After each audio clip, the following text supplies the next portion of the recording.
자, 마켓나우 2부로 이어가도록 하겠습니다. 오늘 우리 시장은 그닥 좋지는 않은 상황입니다. 어제 삼성전자의 힘으로 7만 전자에 안착한 삼성전자가 어제 시장을 이끌었는데 오늘은 삼성전자도 떨어지고 또 많은 종목들, 업종들이 좀 시장에 좋지 않은 분위기를 형성하고 있습니다. 어제 느끼셨을 거예요. 만약에 시청자분들 중에 내가 삼성전자를 미리 사서 가지고 있었다라고 하시는 분들은 수익이 꽤나 나오면서 기분이 좋다라고 느끼셨을 텐데 만약에 삼성전자를 좀 보지 않으시고 관심이 없으셨던 분들은 지수는 잘 버티고 있는데 왜 내 계좌는 다 마이너스지? 이런 생각을 아마 하셨을 거예요. 이게 아마 삼성전자가 잘 갔을 때의 뭐 전형적인 특징인데 우리 시장에 삼성전자나 반도체에 집중이 되면서 다른 업종들이 좀 약한 현상을 나타냅니다. 그런 것들을 보면 지금 포트폴리오를 어떻게 구성하셔야 하는지를 힌트를 어제 조금 얻으셨을 것 같아요. 하지만 뭐 오늘은 삼성전자도 떨어지고 어제 많이 올랐으니까요. 전반적으로 시장에 부담이 있고 오늘 아침에 당정협의회가 있었는데 여기에서 또 뭔가 시장에는 그닥 좋지 않은 이야기들이 계속 나오고 있습니다. 뭐 법인세를 올린다든지 아니면은 뭐 배당소득 분리과세와 관련된 이견들이 있다든지 이게 계속 좀 시장에 부담을 주고 있어서 플레이를 하기가 쉽지는 않네요. 네. 코스피 5천 가는 길목에서 여러 가지를 해결해야 되는데 이 세법 개정안에 대해서 그동안 기대감이 좀 있었는데 이게 기대만큼 안 될 수도 있다라는 가능성 때문에 지수가 이제 크게 못 오르는 것 같은 그런 느낌이 있고 워낙 이번 주는 빅 위크이기 때문에 관망 심리가 또 짙을 수밖에 없습니다. 가장 중요한 거는 이제 관세 협상 앞두고 있는 상황이고요. 또 미국 FOMC 기준금리 향방뿐만 아니라 미국 빅테크들의 실적 발표, 굵직한 M7 중에 4개 기업이 이번 주 수요일, 목요일 나오기 때문에 그 지켜보자 심리 어쩔 수 없을 것 같아요. 그래서 무엇보다도 포트폴리오의 비중 조절 이 부분이 이번 주에 가장 중요한 관건이 되지 않을까 싶습니다. 네. 자, 이번 주가 뭐 녹록치가 않습니다. 쉽진 않아요. 그나마 삼성전자에 좋은 소식이 있어서 시장이 버텨주고 있는 상황인데 자, 그럼 오늘 시장의 분위기 좀 살펴봐야겠죠. 개장하고 1시간 정도 지났는데 김윤주 캐스터와 조금 더 자세하게 알아보도록 하겠습니다. 네, 우리 시장 10시 2분 구간을 지나고 있습니다. 양시장은 오늘 관세에 대한 우려감이 작용하면서 하락 출발했는데요. 현재 시간 기준으로도 파란불 켜면서 움직이고 있는 양시장입니다. 그렇다면 코스닥 시장 안에서 업종별, 종목별 움직임은 어떻게 움직이고 있을까요? 트레이딩뷰를 통해서 자세한 움직임 확인해 보도록 하겠습니다. 오늘 삼성전자가 0.85%가량 현재 시간 빠지면서 움직이고 있습니다. 7만 전자를 내려놨었고요. 삼성전자 같은 경우에는 어제 22조 규모의 이 수주 소식이 나오면서 외국인과 기관의 쌍끌이 매수세가 들어오면서 7만 전자를 11개월 만에 회복하기도 했었죠. 다만 오늘은 이를 차익 실현 매물이 출회가 되면서 1%가량 빠지는 흐름을 보여주고 있습니다. SK하이닉스가 0.38%가량 하락하면서 오늘 반도체 투톱 일제히 하락하는 모습 보여주고 있습니다. 그 외에 오늘 한화그룹주들이 52주 신고가를 경신하기도 했는데요. 하나오션과 한화에어로스페이스입니다. 이 한화 김정관 부회장이 한미 협상에 힘을 보태기 위해서 미국으로 방문했다라는 소식이 오늘 아침에 나왔습니다. 이에 따라서 한화그룹주들 오늘 시장의 주목을 크게 받아가고 있고요. 하나오션이 2.77%가량 상승하고 있고 한화에어로스페이스도 4%가량 강하게 상승 탄력 받아가고 있습니다. 그 외에 LG에너지솔루션 1.84%가량 오르고 있는 가운데 삼성 SDI는 2%가량 빠지면서 엇갈리는 흐름 2차 전지주단 안에서는 가져가고 있고요. 조선주들 어제 이 한국과 미국의 관세 협상의 최대 수혜주로 부각을 받았는데 오늘도 이에 대한 흐름은 이어가고 있는 것으로 보입니다. 일단 하나오션도 오르고 있고 HD 현대중공업도 0.86%가량 상승하는 모습, 삼성중공업도 0.64%가량 오르면서 오늘 조선주단 안에서는 그래도 지수 대비해서는 좋은 흐름을 가져가고 있다 이렇게 볼 수 있겠습니다. 두산에너빌리티도 0.47%가량 소폭 상승하는 모습 보여주고 있고요. 오늘 방산주단 안에서도 상승하는 움직임 보여줍니다. 한화에어로스페이스 4%가량 상승, LIG넥스온도 1.66%가량 상승하는 모습 보여주고 있습니다. 어제 6% 넘게 강세 탄력 받으면서 마감했던 한국항공우주는요. 소폭 상승입니다. 0.3%가량 지지부진한 움직임을 오늘은 가져가고 있고요.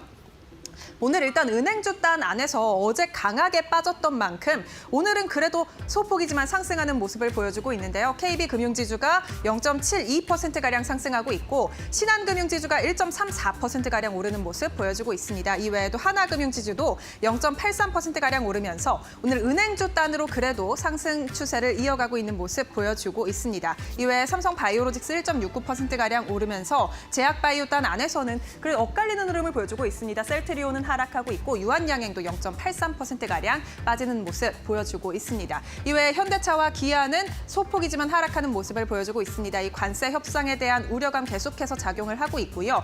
현대차와 기아 같은 경우에는 일본과 비슷한 수준의 이 관세율을 부과받아야지 실적에 대한 타격이 크지 않을 것이라는 우려가 나오고 있기 때문에 오늘 시장에서는 현대차가 1.49%가량 빠지는 흐름으로 시장이 반응하고 있습니다. 그렇다면 코스닥 시장의 움직임은 어떨까요? 코스닥 시장 마찬가지로 트레이딩 뷰를 통해서 살펴볼 텐데요. 오늘 제약바이오 단 안에서는 엇갈리는 흐름을 보여주고 있습니다. 일단 알테오젠이 0.82%가량 하락하고 있는 가운데 HLB도 1%가량 하락, 리가켄 바이오사이언스도 1% 넘게 빠지고 있습니다. 그 외에 펩트론이 3.56%가량 오르고 있는데요. 이 자사주를 통한 교환 사채를 발행한다라는 소식에 오늘 장 초반부터 강하게 상승 탄력을 받아가고 있습니다. 이외에 오늘 미용 의료기기 단에서 파마리서치가 1.28%가량 상승하고 있고 클래시스가 1.58%가량 상승, 휴젤도 0.3%가량 상승하면서 미용 의료기기 단에서는 상승하는 흐름을 보여주고 있습니다. 삼천당 제약이 4.31%가량 상승하고 있고요. 케어제는 0.17%가량 하락하면서 오늘 비만 치료제 단 안에서는 펩트론과 삼천당 제약이 시장의 주목을 크게 받아가고 있습니다. 그 외에 어제 반도체 소부장 단이 삼성전자의 호재성 소식에 힘입어서 강하게 상승 탄력을 보여줬는데 오늘도 원익 IPS는 오르고 있습니다. 5.4%가량 오르면서 이 원익 IPS와 코미코 같은 경우에는 오늘 대신증권에서 삼성전자의 이 수주에 가장 큰 수혜를 받을 수 있을 것이라는 종목에 대한 의견이 나왔습니다. 이에 따라서 오늘 원익 IPS가 5.4%가량 강하게 상승 탄력 받아가고 있고요. 그 외에 전반적으로 반도체 소부장단 안에서는 엇갈리는 흐름을 보여주고 있습니다. 리노공업은 1.37%가량 하락하면서 어제에 대한 차익 실현 매물이 소폭 출회가 되고 있는 것으로 파악이 되고 있습니다. 그 외에 오늘 2차 전지주들은 쉬어가는 흐름 보입니다. 에코프로비엠 3% 넘게 빠지고 있고요. 에코프로도 2.89%가량 하락하고 있습니다. 이외에 오늘 조선 기자재단도 좋습니다. 동성화인텍이 9% 넘게 튀어오르는 모습 보여주고 있고 그 외에 성광밴드도 5%가량 상승하는 모습 보여주고 있습니다. 오늘 또 아난티가 오르면서 남북 경협 관련주들도 시장의 주목을 받아가고 있고요. 그 외에 VT 7%가량 상승, 코스메카 코리아도 6% 넘게 오르면서 화장품 관련주 쪽으로 다시금 수급이 들어오고 있는 모습 보여주고 있습니다. 그렇다면 지수는 현재 시간 어떻게 움직이고 있을까요? 코스피, 코스닥, 양 지수 상황 바로 열어보겠습니다. 아직까지도 지수는 하락하면서 움직입니다. 코스피가 0.22%가량 빠지면서 그래도 3,200선을 재탈환하는 데는 성공을 했고요. 3,202선에서 움직이는 모습 보여주고 있습니다. 코스닥 같은 경우에는 0.19%가량 하락하면서 802선 부근에서 움직이는 모습 보여주고 있고요. 코스피 200은 0.38%가량 빠지면서 431포인트 부근을 지나가고 있습니다. 그렇다면 코스피 시장에서 수급 동향은 어떻게 진행되고 있을까요? 투자자들의 매매 동향도 바로 열어보겠습니다. 일단 외국인이 현재 시간 방향성을 찾지 못하는 모습을 보여주고 있습니다. 30억가량 매도 포지션을 취하고 있고 기관이 1,700억 원가량 코스피 시장을 강하게 팔고 있습니다. 그 가운데 개인만이 1,500원가량 코스피를 사들이고 있는 모습 체크가 되고 있는 가운데 오늘 외국인의 수급 향방은 주목을 해보셔야 될 것 같습니다. 그렇다면 코스닥은 어떨까요? 코스닥 수급 동향도 바로 열어보도록 하겠습니다. 오늘 코스닥 시장은 외국인과 기관의 순매도 포지션 잡아갔습니다. 외국인이 600억 원가량 팔고 있고요. 기관이 193억 원가량 코스닥 시장을 팔고 있습니다. 코스피 같은 경우에 코스피, 코스닥 일제히 개인만이 현재 순매수 포지션을 취하고 있는 모습 체크가 되고 있습니다. 이렇게 오늘 수급 동향까지 살펴봤는데요. 현재 시간 투자자들은 어떤 업종과 종목에 관심을 두고 있을까요? 싱크풀을 통해서 더욱더 자세히 알아보시죠. 네, 시장의 분위기 조금 더 자세하게 싱크풀을 통해서 시장을 움직이는 업종과 이슈들을 확인해 보도록 하겠습니다. 서서 김윤주 캐스터와 수급을 좀 확인을 해보셨는데 다행히 외국인의 매도가 조금 줄어들고 있습니다. 선물 매도는 이어지고 있지만 그래도 현물에서 매도가 거의 넘어가는 상황이어서 지금 시장에서 외국인들이 하락폭을 좀 줄이고 있습니다. 오늘 오전에 장중에 한때 코스피가 1% 넘게 하락세를 나타냈는데 그 낙폭을 많이 좀 줄이고 있는 상황입니다. 아까도 살짝 말씀드렸지만 아침에 열렸던 당정협의회가 오히려 시장에 부담을 주고 있습니다. 이런 것들을 살펴보고 잠시 후에 조금 더 자세하게 알려드리도록 하겠습니다. 자, 오늘은 반도체가 쉬어갑니다. 어제 삼성전자의 강한 상승, 6% 가까운 넘은 상승으로 7만 원에 안착을 했는데 과연 삼성전자 이제 앞으로 어떻게 투자해야 될까요? 삼성전자가 지금 뭐 HBM에 대한 관심이 많았는데 갑자기 파운드리가 튀어나오면서 파운드리가 이제 TSMC의 비중을 야금야금 가져올 수 있을까요? 어제의 이 수주와 관련된 계약 어떤 의미를 가지고 있는지 잠시에 그것이 알고 싶다를 통해서 함께 더 자세하게 알아보도록 하겠고요. 자, 뭐 지금 또 셀트리온 관련된 이야기가 좀 나왔네요. 미국 공장 인수 우선 협상자 대상을 선정을 했다. 셀트리온은 결국에는 미국에서 짓는 걸로, 미국의 공장을 지어서 현지화시키는 걸 추진하려고 하는 것 같습니다. 결국엔 트럼프 대통령의 이 관세, 바이오 제약과 관련된 관세를 회피하기 위해선 결국에 미국의 생산 공장을 짓는 것으로 결정을 하고 이런 것들이 또 우리와 미국과의 관세 협상에서 또 좋은 하나의 카드가 될 수 있을 거니까 셀트리온은 어쨌든 이렇게 결정을 하고 추진을 하고 있다는 걸 잘 살펴보셔야 되겠습니다. 자, 2차 전지는 오늘은 조금 쉬고 있습니다. 어제도 조금 조정을 받았고 최근에 2차 전지가 많이 올라온 상황이었는데 거기에서 조금 주춤거리면서 최근에 많이 올라온 것들에 대한 차익 실현 욕구가 표출이 되고 있는 상황이고요. 지주회사나 증권주는 여전히 오늘도 그닥 좋지 않습니다. 어제보다는 그래도 나은데 조금의 반등을 나타내고 있는데 역시 이 상법 개정안 때문에 많이 올라왔지만 그 다음에 이제 이 배당소득 분리과세라든지 세제 개편 이런 것들도 뒤따라와줘야 되는데 그것이 뒤따라와주지 지금 못하고 있는 상황 때문에 증권주, 지주회사 그리고 그동안에 저평가되어 있다라고 평가된 그런 종목들이 많이 올라왔다가 또 빠르게 조정을 받고 있는 상황입니다. 잠시 후에 마켓 플러스에서도 이런 투자 전략을 자세하게 알아보도록 하겠고요. 자, 조선주가 오늘 어쨌든 가장 대장주라고 할 수 있겠습니다. 어제부터 이번 주에는 계속 지금 조선 이야기가 나오는데 관세 협상에서 결국에는 혜택을 받는 게 조선이다라고 이야기하면서 마스가 뭐 어제 오늘 이야기 너무 많이 들으셨죠? 트럼프 대통령의 마가에다가 거기 가운데다가 S, 쉽 빌딩을 넣어가지고 미국의 조선업을 다시 위대하게 만들어주겠다. 그걸 우리가 하겠다. 라고 지금 미국의 협상 카드를 제시하고 있습니다. 이러니까 조선주가 계속해서 이번 주에는 주목을 많이 받고 있는 상황이고요. 조선주 대형 조선사뿐만 아니라 오늘은 이 조선 밑에 기자재 업체들까지 다 함께 올라가는 그런 양상들을 나타내고 있어서 이제 조선이 대형주만 볼 게 아니라 조선 기자재 쪽도 추세적으로 대세적으로 올라갈 수 있지 않을까라는 그런 해석들도 나타나고 있습니다.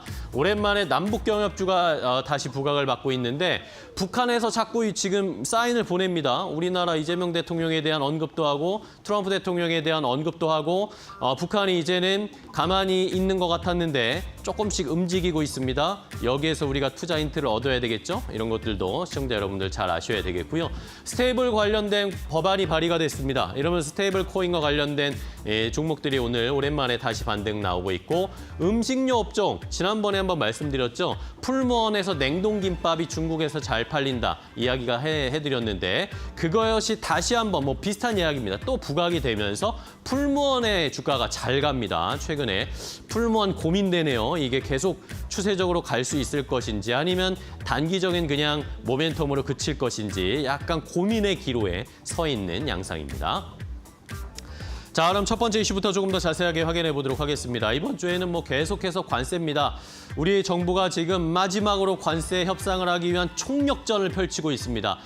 지금 7월 31일에 이제 마감 시한 때 결국에는 2+2 협상을 하겠다라고 하면서 우리나라에서도 지금 정부 인사들이 전부 다 미국으로 날아가고 있습니다. 기획재정부 장관도 역시 날아가서 마지막 협상을 하기로 하는 이 일정을 잡았고요. 우리나라의 김정관 산업부 장관과 그리고 통상교섭본부장, 여한구 본부장이 지금 미국에 계속 상주하면서 논의를 하고 있는데 러트닉 상무장관이 트럼프 대통령을 따라서 스코틀랜드에 갔거든요. 근데 우리가 정성을 보이고 있습니다. 지금 노력을 보이고 있어요. 이 두 사람이 스코틀랜드까지 날아갔답니다. 우리나라의 이 김정관 장관과 여한구 본부장이 스코틀랜드까지 비행기표 끊어서 날아가가지고 러트닉 상무장관을 만났대요. 만나서 거기서도 우리가 이런 거 하겠다, 이런 걸 준비했다라는 이야기를 계속 했다고 합니다. 이러니까 러트닉 상무장관이 뭔가 좀 감동을 한 건가요? 아니면 놀랐을까요? 폭스뉴스와 인터뷰를 러트닉 장관이 했는데 여기에서 우리나라에 대한 언급을 했습니다. 한국의 인사들이 와서 저녁 식사 후에 나를 만나가지고 여기에서 또 이야기를 했다. 그러면서 한국이 얼마나 지금 협상 타결을 진지하게 원하고 있는지 느낄 수 있었다. 그게 반증이다, 증거다라고 하면서 폭스뉴스와의 인터뷰를 했다라는 이야기도 전해지고 있습니다. 좀 좋은 협상 방안이 좀 추진됐으면 좋겠고요.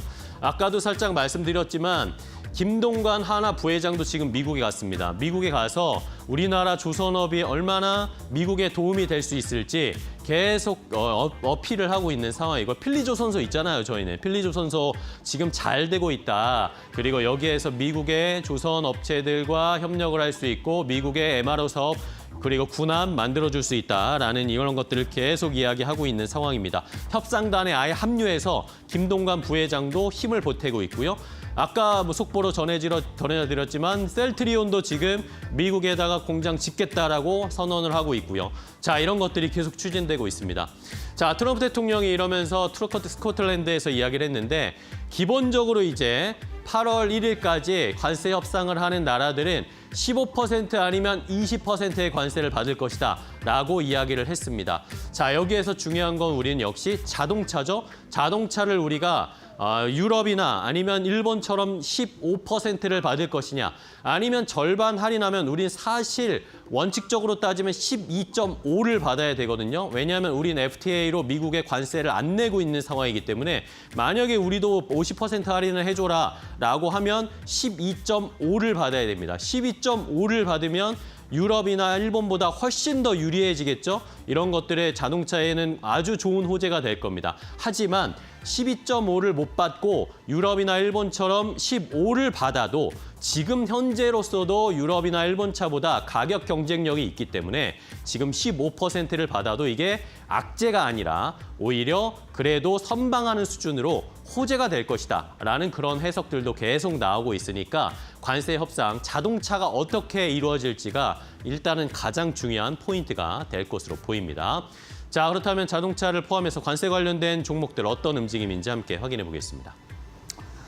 네, 관세 협상 결과 듣기 전까지 섣부르게 움직이지 않겠다라는 심리가 오늘 시장에서도 고스란히 반영되고 있고요. 앞서서 말씀드린 대로 12.5%, 일본 관세율 12.5%보다 우리가 만에 하나 낮아지게 된다면 우리 자동차 산업의 막대한 이익에 관련해서 좀 타격을 입을 것이다라는 가능성이 재차 분석이 되고 있는 상황입니다. 현대차, 기아 실적 발표했습니다만 품목 관세 관련해가지고 영업 실적이 타격을 실제로 입은 바 있고요. 현대차 2분기 8천억 원 이상 그리고 기아 8천억 원에 육박한 그런 실적 압박 이런 우려감이 좀 있었고 기아 같은 경우에는 현대차보다 약간 더 리스키하다라고도 말씀드렸는데 기아 같은 경우는 하반기 재고가 더 축소되겠죠. 이런 부분으로 자구책을 마련해야 됩니다. 그래서 현재는 뭐 자동차 판 그 인센티브를 뭐 축소해서 관세의 영향을 25%에서 30% 상쇄하겠다라는 전략까지 내비친 상황으로 아주 그냥 고로 흐름으로 좀 주목이 되고 있는 거죠. 오늘 현대차는 1% 하락, 기아는 그래도 좀 선방을 하고 있는 상황인데 사실 현대차와 기아 이렇게 둘 두고 보면요.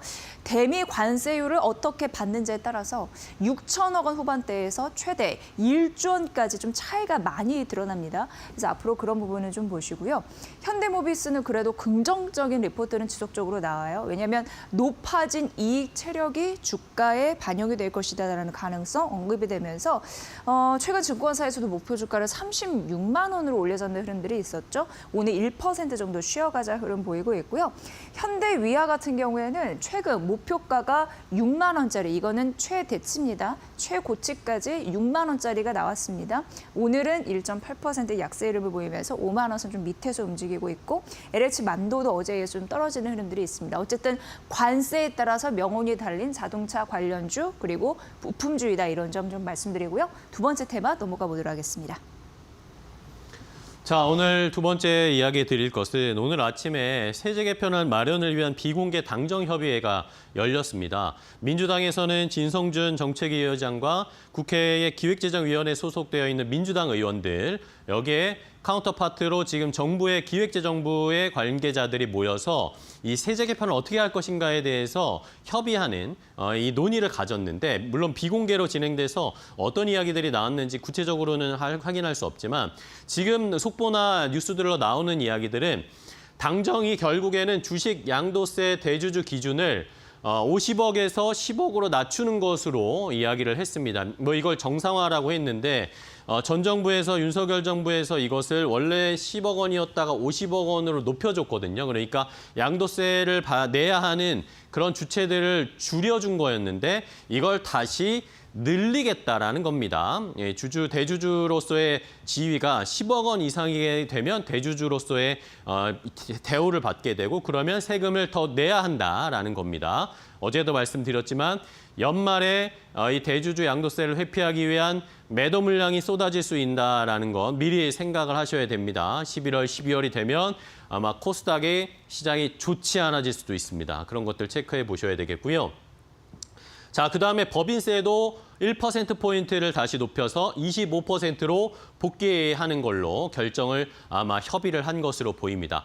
자, 이것도 뭐 중요한데, 중요한 것은 배당소득 분리과세입니다. 배당소득 분리과세 계속 저희가 뭐 대담에서도 말씀드렸고 저도 이렇게 말씀드렸고 했지만, 배당소득 분리과세 어떻게 해야 되는 거냐라는 이야기도 아마 논의를 한 것으로 보이는데요. 정부 측, 기획재정부 측에서는 지금 어쨌든 이것이 대통령의 의지이기도 하고, 여기에다가 자본시장의 흐름을 부동산 시장에서 주식시장으로 옮겨오기 위해서는 이런 배당소득 분리과세가 필요하다. 대통령의 의지도 강하고 공약 때도 이야기를 했고 당선돼서도 배당소득 분리과세 이야기를 했기 때문에 정부에서는 이걸 추진하자라는 의지가 있는 것 같고요. 반면에 여당 쪽에서는 조금 다릅니다. 의원들마다 의견이 조금 다르긴 한데, 어쨌든 지금 조금 우세한 것은 결국에 이게 부자 감세를 해주는 거 아니냐. 그 전에 박근혜 정부 때도 이 배당소득 분리과세를 시행을 해봤는데 별 효과가 없었다. 효과는 없고 부자들의 감세만 해주는 거다. 이런 식의 의견들이 조금 더 보도가 많이 되고 주목이 되고 있거든요. 이러다 보니까 시장에서 이것을 부정적으로 좀 받아들이고 있습니다. 이러면서 시장이 오늘 많이 떨어지기도 했고, 이 이야기가 나오니까 장 초반에 코스피가 1%까지 하락이 나왔습니다. 막 매물이 좀 쏟아지는 양상이 나왔었는데 다행히 지금은 뭐 하락폭을 많이 줄이기는 했습니다. 그러기는 하겠지만, 만약에 이런 식으로 계속 배당소득 분리과세에 관련된 이야기가 시장에는 덜 좋지 않게 이야기가 나오게 되면 앞으로의 추가적인 상승, 코스피 4천, 5천까지 가는 길이 쉽지는 않을 것이다 라는 해석들, 그런 전망들이 많이 나오고 있기 때문에 그동안 또 가파르게 많이 올라온 것 때문에 지금 쉬어가고 있는데, 앞으로의 지수나 종목의 주가 향방을 가늠하기가 쉽지는 않아졌습니다. 이런 것들을 계속 저희가 뉴스를 팔로우하면서 저희들도 의견을 좀 내면서 시장이 조금 더 강해질 수 있도록 한번 응원을 해봐야 되겠습니다. 일단은 관련된 종목들 어떤 것들을 봐야 할지 함께 확인해 보겠습니다. 지금 뭐 분위기는 그렇거든요. 이제 코스피 5천 가자에 딱 이렇게 외쳤는데 원안 대비해서 세법 개정안이 기대가 좀 약하네. 이것 때문에 투자 심리, 반발 심리 이런 부분이 좀 있을 수도 있는 그런 상황이고요. 어찌되건 이런 세법 개정안이나 주주 친화 정책 이런 부분들이 잘 통과가 됐을 때 고배당주로 수급 쏠림 현상을 우리가 쉽게 예상할 수 있는데, 그런 흐름들이 지금은 막혀 있다 보니까, 그리고 아직 관망하다 보니까 이런 현상이 좀 나타나는 것 같습니다. 그래도 대표적인 고배당주 영역 한에서 제가 골라봤고요. 뭐 지주회사, 증권, 보험주, 뭐 고배당주 이런 순위다라고 생각하시면 될 것 같습니다. 하나금융지주 같은 경우에도 대표적으로 이제 배당 성향, 고배당 이런 부분이 있는데 나홀로 상승 이 종목 중에는 85,100원 선 보이고 있고요. NH투자증권도 한 0.8% 정도 밀리네요. 삼성화재 뭐 안정적인 배당 이런 부분으로 투자자들은 좀 알고 있는 종목이죠. 오늘 0.8% 조정받고 있고 KT도 이런 부분에서 좀 노력하려고 최근에 힘쓰잖아요. 근데 오늘 2.3% 밀리고 있고요. 포스코홀딩스도 고배당주에 속합니다. 근데 오늘 3% 밀리는 흐름들. 이런 이슈들은 뭐 크게 말할 거 없습니다. 오늘 그냥 주가 떨어지는 거 보고 그 심리가 좀 반영이 돼 있구나라고 느끼시면 될 것 같고요. 세 번째 테마 넘어가 보도록 하겠습니다. 자, 마지막은 오랜만에 남북경협주를 좀 봐야 되겠습니다. 남북경협주가 이재명 대통령이 당선될 즈음에 이제 앞으로의 대북 정책이 좀 완화적인 정책, 평화적인 정책으로 바뀔 것이다라는 기대감 때문에 주가가 많이 올라왔다가 지금은 또 계속 빠지고 매물이 출회되면서 남북경협주들이 힘이 많이 빠진 상황인데요. 자, 최근에 이번 주에 들어서 자꾸 북한에 대한 이야기들이 여기저기서 나타나고 있습니다. 자, 일단은 뭐 북한 쪽에서 김여정 노동당 부장이 이런 이야기를 했는데 우리나라 관련해서 어제 이야기를 했습니다. 노동당 부부장, 김여정 부부장이 어제 우리나라 남한에 대해서 이재명 정부가 그전 정부와 뭐 별반 다를 게 없다. 뭐 이런 식으로 이야기를 하는 모습이었습니다. 그러다 보니까 거기에 대해서 이재명 대통령이 그래도 평화적인 분위기에서 남북한의 신뢰를 형성하는 게 중요하다라고 코멘트를 하면서 북한이 먼저 뭔가 갑작스럽게 메시지를 발표하기 시작했고요. 오늘은 또 새벽에 트럼프 대통령이 아니고 백악관 쪽에서 얘기를 했습니다. 백악관에서 트럼프 대통령은 지금 북한 비핵화를 위한 대화에 여전히 열려 있다. 여전히 하고 싶어하고 김정은에 대해서 스마트 가이라고 생각을 하고 있다라는 식의 코멘트가 나왔습니다. 몇 년 전에 이 트럼프 대통령과 김정은이 만났을 때 사진인데 이런 그림이 다시 그려지기를 트럼프 대통령은 좀 원하고 있는 것 같습니다. 지금 이스라엘과의 중동 쪽의 전쟁은 어느 정도 일단락이 된 상황이고 러시아, 우크라이나는 푸틴이 말을 잘 안 들어서 아직까지도 좀 덜컹덜컹 하고 있는 상황인데 그런 시선을 이제 또 북한 쪽으로 옮기려고 하는 거 아닌가. 또 트럼프 대통령은 내부적으로 앱스타인 스캔들 때문에 시선을 돌리고 싶어 하잖아요. 그런 니즈 때문에 아마 북한 쪽에 이 메시지를 보내는 거 아닌가라는 생각도 듭니다. 자, 여기에 대해서 김여정 부부장도 김정은과 트럼프 대통령과의 관계가 나쁘지 않다. 여전히 좋은 건 인정한다라고 하지만 비핵화와 관련된 논의를 하는 것은 우리를 운용하는 것이다라는 식의 약간은 또 강한 어조를 나타냈기 때문에 앞으로 북한과 미국의 관계, 또 우리나라 남북 관계 어떻게 펼쳐질지 여기에 따라서 남북 경협주들이 지금 쉬고 있는데 지금 또 한번 잘 살펴봐야 하는 타이밍은 아닌가라고 잘 생각을 해보셔야 되겠습니다. 북한이 이렇게 갑작스럽게 메시지를 내고 비난하는 메시지를 내는 것은 자기들한테 관심을 가져달라는 거거든요. 역사적으로 봤을 때. 그렇기 때문에 이제 남북경협주가 다시 올라갈 수 있을지 우리는 또 준비를 잘 하고 있어야 된다라는 것도 코멘트로 드리겠습니다. 남북경협주 오늘 어느 정도 움직이는지 함께 확인해 보겠습니다. 네, 오늘 분위기는 좋은 상황이고요. 연관성에 대해서 언급해드리면 될 것 같습니다. 일단 좋은 사람들은 개성공단에 입주했던 이력이 있는데 속옷, 의류 기업입니다. 오늘 6%대 상승하면서 1,480원 기록을 하고 있고요. 또 이제 개성공단 내 의류 생산 라인을 갖때 이제 썼었던 인디에프 같은 경우에도 자체 패션 브랜드 이런 부분이 있거든요. 5% 상승하면서 1,221원 선 기록을 하고 있습니다. 일신석재 같은 경우에는 만약 이제 남한과 북한이 함께 교류하게 되면은 건설, 도로 그리고 여러 가지 인프라 투자 그런 거 같이 할 테니까 그런 부분에서 역량이 좀 확대되겠죠. 5.5% 비슷한 폭으로 오르면서 진행이 되고 있고. 제이스티나는 그냥 심리적인 그런 부분 때문에 항상 같이 오르는 것 같아요. 여기가 패션 주얼리 브랜드인 거 아실 텐데요. 어쨌든 북한과 교류가 되면 소비재 쪽으로 소비가 될 테니까 그런 부분으로 직접적인 경협의 이력이 있다라기보다는 심리적인 그런 테마다 이렇게 보시면 되고 오히려 직접적인 수혜는 아난티에 있지 않을까라고 생각하시는 분들도 계실 텐데 금강산 관광지구의 리조트, 골프장 그런 부분 운영했던 이력이 있고 실제로 되면은 할 가능성이 높겠죠. 2.8% 상승하면서 현재 주가 8,960원 선 기록을 하고 있습니다. 어쨌든 과거 경험 이력이 있거나 향후 기대감이 있거나 이런 식으로 테마로 엮이는 남북 경협주 오늘 상승하고 있다는 점 알려드렸습니다.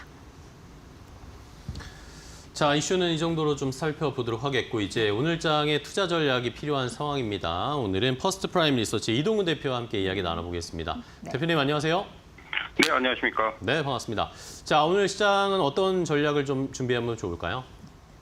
예, 이번 주는 메타, 마이크로소프트, 애플, 아마존 같은 빅테크들의 실적 발표가 대기하고 있고요. 또 이제 관세 유예 기간이 종료가 됩니다. 여기에 이제 연준의 FOMC라든가 시장에 영향을 줄 수 있는 이벤트들이 많이 예정이 돼 있는 이른바 슈퍼이크라고 할 수가 있겠습니다. 무엇보다 최근 뉴욕 증시에 가장 큰 영향을 주고 있는 관세 불확실성의 완화 여부에 시장의 이목이 집중되고 있고요. 이에 따라서 시장 전반적으로는 관망 심리가 강화될 수 있는 시점이다 이렇게 말씀드릴 수가 있겠습니다. 전에 발표된 삼성전자와 테슬라의 빅딜로 인해서 삼성전자가 급등한 데 이어서 테슬라도 3% 이상 상승하면서 시총 1조 달러를 회복을 했고요. 이번 공급 계약으로 테슬라는 칩 부족을 해결하면서 향후 로보택시라든가 자율주행차 그리고 이제 휴머노이드까지 이러한 그 계획을 실행하는 데 중요한 모멘텀이 될 전망이고요.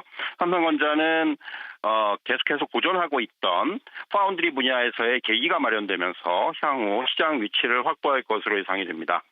금일 국내 증시는 장 초반 외국인이 현 선물의 동반 매도를 보이면서 낙폭을 확대시켰지만 저가 매수가 유입이 됐고요. 또 외국인들도 매도를 줄이면서 점차 지수의 낙폭을 축소하면서 약보합 수준까지 지금 반등을 하고 있는 상황입니다. 관세 협상의 불확실성이 부각되는 가운데 정부와 여당의 세제 개편안이 투자 심리에 부정적으로 작용하며 하락 업종이라든가 종목이 증가하는 모습을 보였는데요. 백악관이 비핵화를 위해서 북한과의 대화가 열려 있다라는 발언을 하면서 남북 경협조의 상승세가 좀 돋보였고요. 스테이블 코인 같은 정책 대마 그리고 히팅이라든가 조선기자재처럼 관세 협상에 있어서 우리가 카드로 내밀 수 있는 그런 업종들의 상승세가 눈에 띄는 모습입니다. 관세, 정부 정책, 기업 실적 같은 요인들이 지금 확인이 필요한 국면이라고 할 수가 있겠고요. 조심스러운 시장 대응 속에 높은 변동성이 예상된다고 말씀드릴 수가 있겠습니다. 쉬어갈 수밖에 없는 자리인 것 같습니다. 자, 그렇다면은 이렇게 좀 불확실하고 변동성이 높은 이번 주 장에서 특징주는 뭘로 골라봐야 될까요? 제가 말씀드릴 종목은 고영입니다. 뇌수술용 의료 로봇 글로벌 시장 진출이 본격화되고 있는 상황이고요. 7월 말에 이제 미국향 제품의 출하를 시작으로 해서 일본 시장이라든가 중국 시장으로 순차적으로 진출할 예정입니다. 2분기 실적도 전년 동기 대비해서 영업이익이 60% 이상 증가하면서 상당히 양호한 실적을 보일 것으로 전망이 되고 있고요. 무엇보다도 하반기에 AI 기반 스마트 팩토리 솔루션과 반도체 검사 장비 부문의 실적 성장이 기대가 된다는 측면에서 향후 눈여겨볼 수 있는 종목이라고 할 수가 있겠습니다. 매수가는 현재가 목표가 2만 원, 손절가 14,100원으로 제시해드리도록 하겠습니다. 네, 알겠습니다. 고영 오늘 시장에서 저희도 잘 살펴보겠습니다. 좋은 전략 알려주셔서 감사하고요. 다음 시간에 또 뵐게요. 고맙습니다. 예, 감사합니다. 네, 잘 들었습니다. 자, 이렇게 마켓나와 브리핑으로 시장의 분위기는 알아봤고 이제 깊이 한 걸음 들어가서 투자 전략 세워봐야겠습니다. 어제 삼성전자, 테슬라의 빅데일 소식 듣고 못 사신 분들 나 이제라도 삼성전자 사야 되나? 라고 아마 오늘 고민하는 분들 굉장히 많으실 것 같은데 잠시 후에 그것이 알고 싶다를 통해서 삼성전자 앞으로의 투자 전략 방향성 알아보도록 하겠습니다. 잠시 후에 뵙겠습니다.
정부는 이재명 대통령의 핵심 공약인 국민성장펀드 규모를 기존 100조 원에서 150조 원 이상으로 확대하기로 했다. 인공지능, 바이오, 방위산업, 항공우주 등 첨단 전략산업에 대한 민간 투자 유치를 통해 국가 성장 동력을 확충하겠다는 구상이다. 펀드는 산업은행이 출자하는 50조 원 규모의 기금과 시중은행, 연기금, 일반 국민 등으로부터 조달하는 민간 자금 100조 원 이상으로 구성된다. 정부는 모펀드가 자펀드의 후순위로 출자해 손실을 우선 부담하는 구조를 도입해 민간 참여를 유도할 계획이다. 투자 수익에 대한 분리과세 등 세제 혜택도 검토 중이다. 정부는 이번 펀드가 비생산적 자금을 첨단 산업으로 유도하는 마중물이 되기를 기대하고 있다. 관제 펀드의 한계를 넘을 수 있을지 확신하긴 이르지만 KN비디아 육성을 향한 시도라는 점에서 우려와 기대가 공존하고 있다.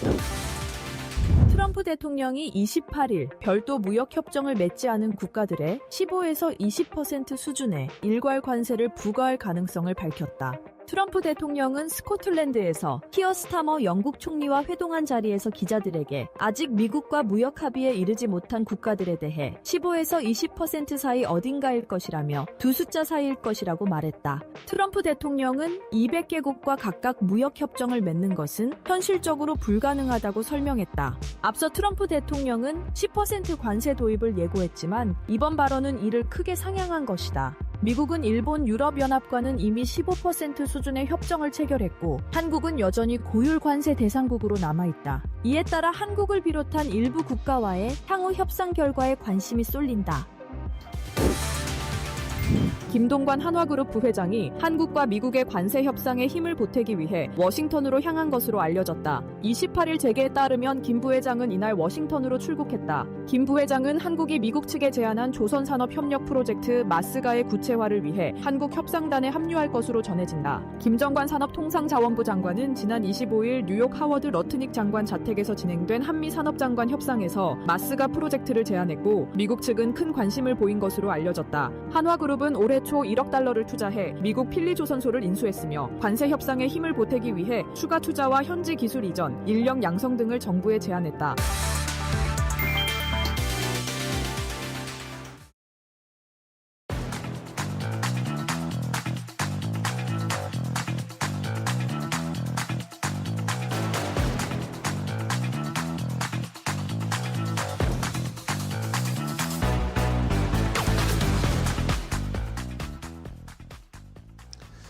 자, 마켓나우 2부와 함께하고 계십니다. 우리 시장은 장 초반보다는 낙폭을 많이 줄였습니다. 코스피도 지금 약보합권 수준 0.06%, 장 초반에 1%대까지 막 낙폭을 키우다가 그래도 약보합권 3,207포인트까지 올라왔고요.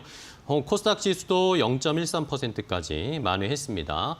중국 쪽의 출발 상황도 간단하게 체크를 해보면 상해 중국 종합지수가 어제는 강보합권 마감했는데 오늘은 약보합권 수준에서 소폭 하락하면서 출발을 하는 상황이고 홍콩 항생지수도 어제는 0.68% 상승 마감했는데 오늘은 0.42% 하락으로 출발을 하면서 어제와는 또 약간 다른 중국 쪽의 출발 상황 확인할 수가 있고요. 일본 니케이 지수는 우리보다 지금 훨씬 많이 떨어집니다. 한 0.6% 가까이 하락세를 나타내면서 우리 시장이 그래도 또 역시 상대적으로 강한 모습을 오늘도 유지를 하고 있는 상황입니다. 자, 원달러 환율은 1,390원대까지 여전히 좀 높은 수준으로 유지되고 있다라는 것까지 추가적으로 좀 말씀을 드릴게요. 자, 그럼 이제 한 걸음 더 깊이 들어가 보겠습니다. 어제 삼성전자의 깜짝 소식 덕분에 삼성전자가 7만 전자에 안착했잖아요.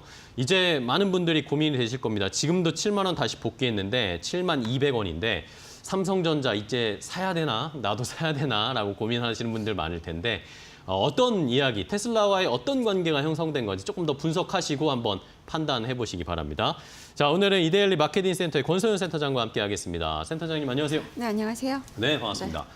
자, 센터장님 뭐 역시 이번 주에는 어제도 그렇고 오늘도 제일 화제는 뭐 삼성전자입니다. 그렇죠. 맞아요. 삼성전자가 계속 주가가 너무 지지부진하고 네.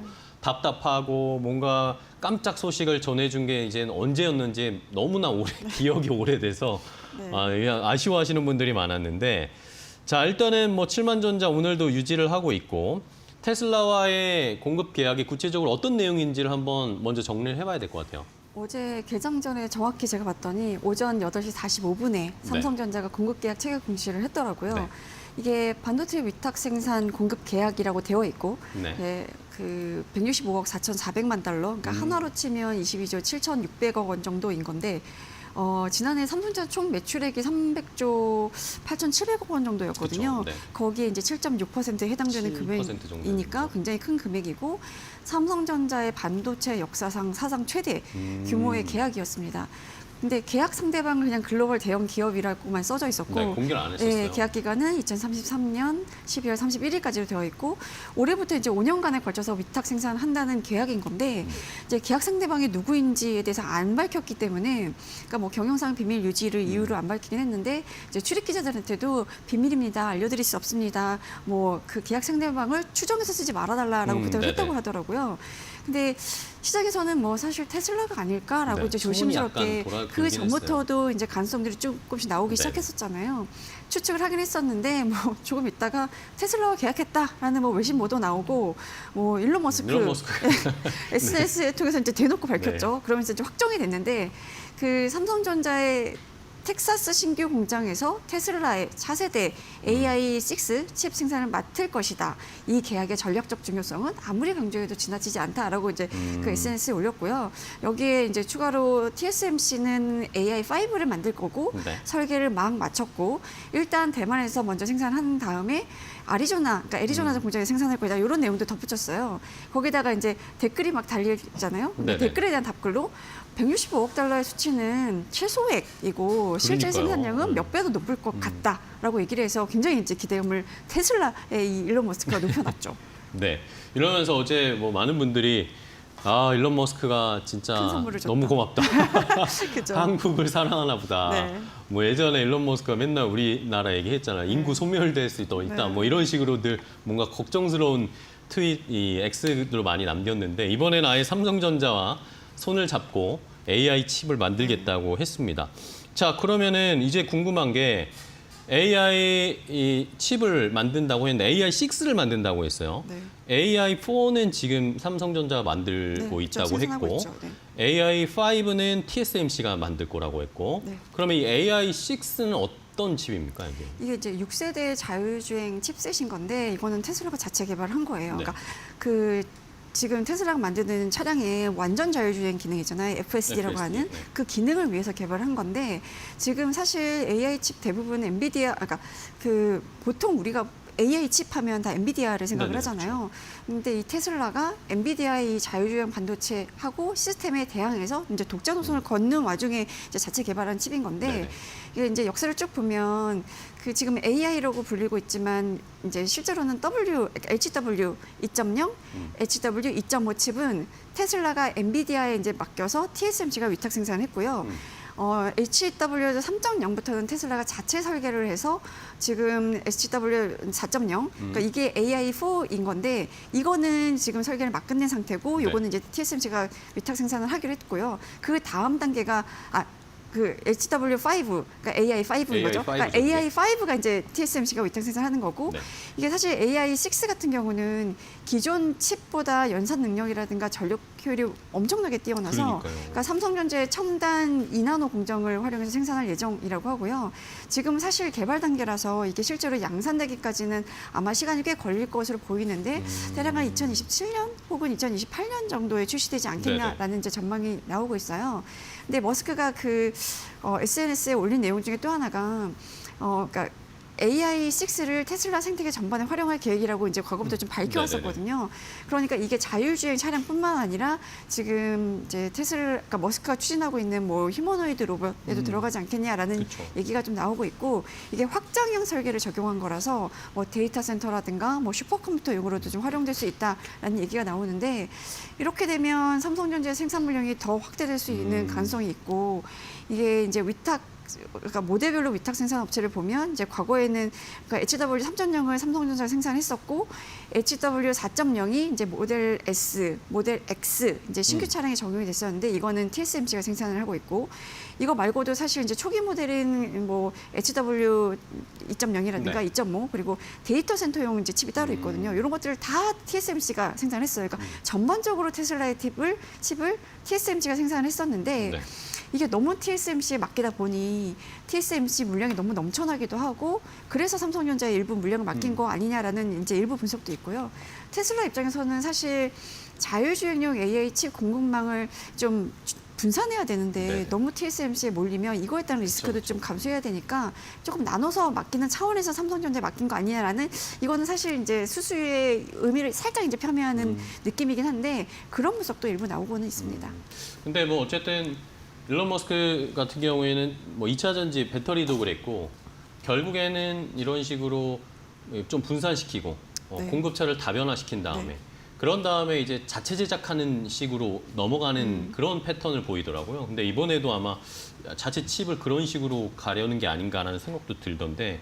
근데 어쨌든 머스크가 이 X에다가 남긴 코멘트나 이런 것들을 보면 굉장히 삼성에 대해서 우호적이고 삼성과 협력을 굉장히 많이 할 그렇습니다. 거다라는 식의 코멘트들이 굉장히 많았어요. 그러니까 이게 단순히 그냥 수주하고 계약 끝 이런 게 아니라 뭔가 동맹 관계, 네, 뭔가 같이 뭔가 협업을 해서 많이 하겠다라는 느낌이 들더라고요. 네. 그러니까 앞서 제가 말씀드린 것처럼 이제 시장에서는 뭐 리스크 분산, 물량 분산 이런 차원 아니냐라는 시각도 네네. 있지만 머스크가 이제 SNS에 올린 글 중에 그 워딩 그대로 보면 삼성전자가 테슬라의 제조 공정 효율성을 극대화하는데 협력하는 것을 허용했다라고 이제 표현했고요. 그러니까요. 내가 직접 생산량을 걸으면서 개발 속도를 높일 계획이기 때문에 이 부분 아주 중요한 포인트다라고 했거든요. 그러니까 이게 삼성전자가 단순히 테슬라의 AI 칩을 위탁받아서 생산하게 됐다라는 점에서 더 나아가서 이게 전략적 파트너가 됐다라는 점을 굉장히 이제 그러니까요. 그 문맥으로 보면 강조한 걸로 보이거든요. 그러니까 TSMC가 생산하는 그 칩보다 한 단계 높은 차세대 칩을 만들게 됐다라는 점도 주목할 만하지만 이게 테슬라하고 이제 전략적 협력 관계, 동맹 관계 이런 분위기로 나아가면 이제 기술 트렌드에 선도할 수 있는 그러니까 그렇죠? 기술 트렌드의 첨단에 이제 그 선두에 삼성전자가 서게 되는 거 아니냐 이렇게 의미 부여를 할 수도 있을 것 같습니다. 네. 자, 이런 걸 보면은 뭐 삼성전자도 삼성전자지만 테슬라 입장에서도 진짜 이 AI 자체 개발하는 칩, AI 칩 자체가 굉장히 많이 필요한 것 같아요. 그죠. 이걸 그러니까 빨리 일론 머스크가 말한 게 이걸 속도를 더 높이겠다라고 네. 하는 게 빨리 많이 만들겠다라는 그런 의지가 좀 보이는 것 같은데.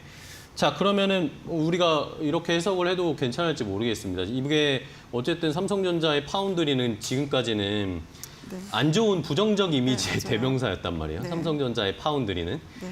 실적도 까먹고 수율도 맞아요. 안 맞고 네. 지금 뭐 총체적 난국이다라는 이야기들이 많았는데 테슬라가 선택을 했다는 말입니다. 그러면 이게 우리가 이걸 이제 기술력이 정상화되고 말씀하신 것처럼 최첨단 칩을 만들 수 있는 파운드리 기술로 올라섰다고 볼 수 있을까요? 그러니까 뭐 그게 입증됐다라는 평가들이 좀 있는 게 사실 삼성전자 파운드리 사업의 가장 큰 골칫거리는 수율이었었어요. 그쵸, 네. 그러니까 공정 수율이 제대로 올라오지 않았고 그래서 이걸로 인한 이제 그 수주가 조금 지연됐던 부분이 그쵸. 있었거든요. 근데 AI6 칩은 2나노미터 공정이란 말이에요.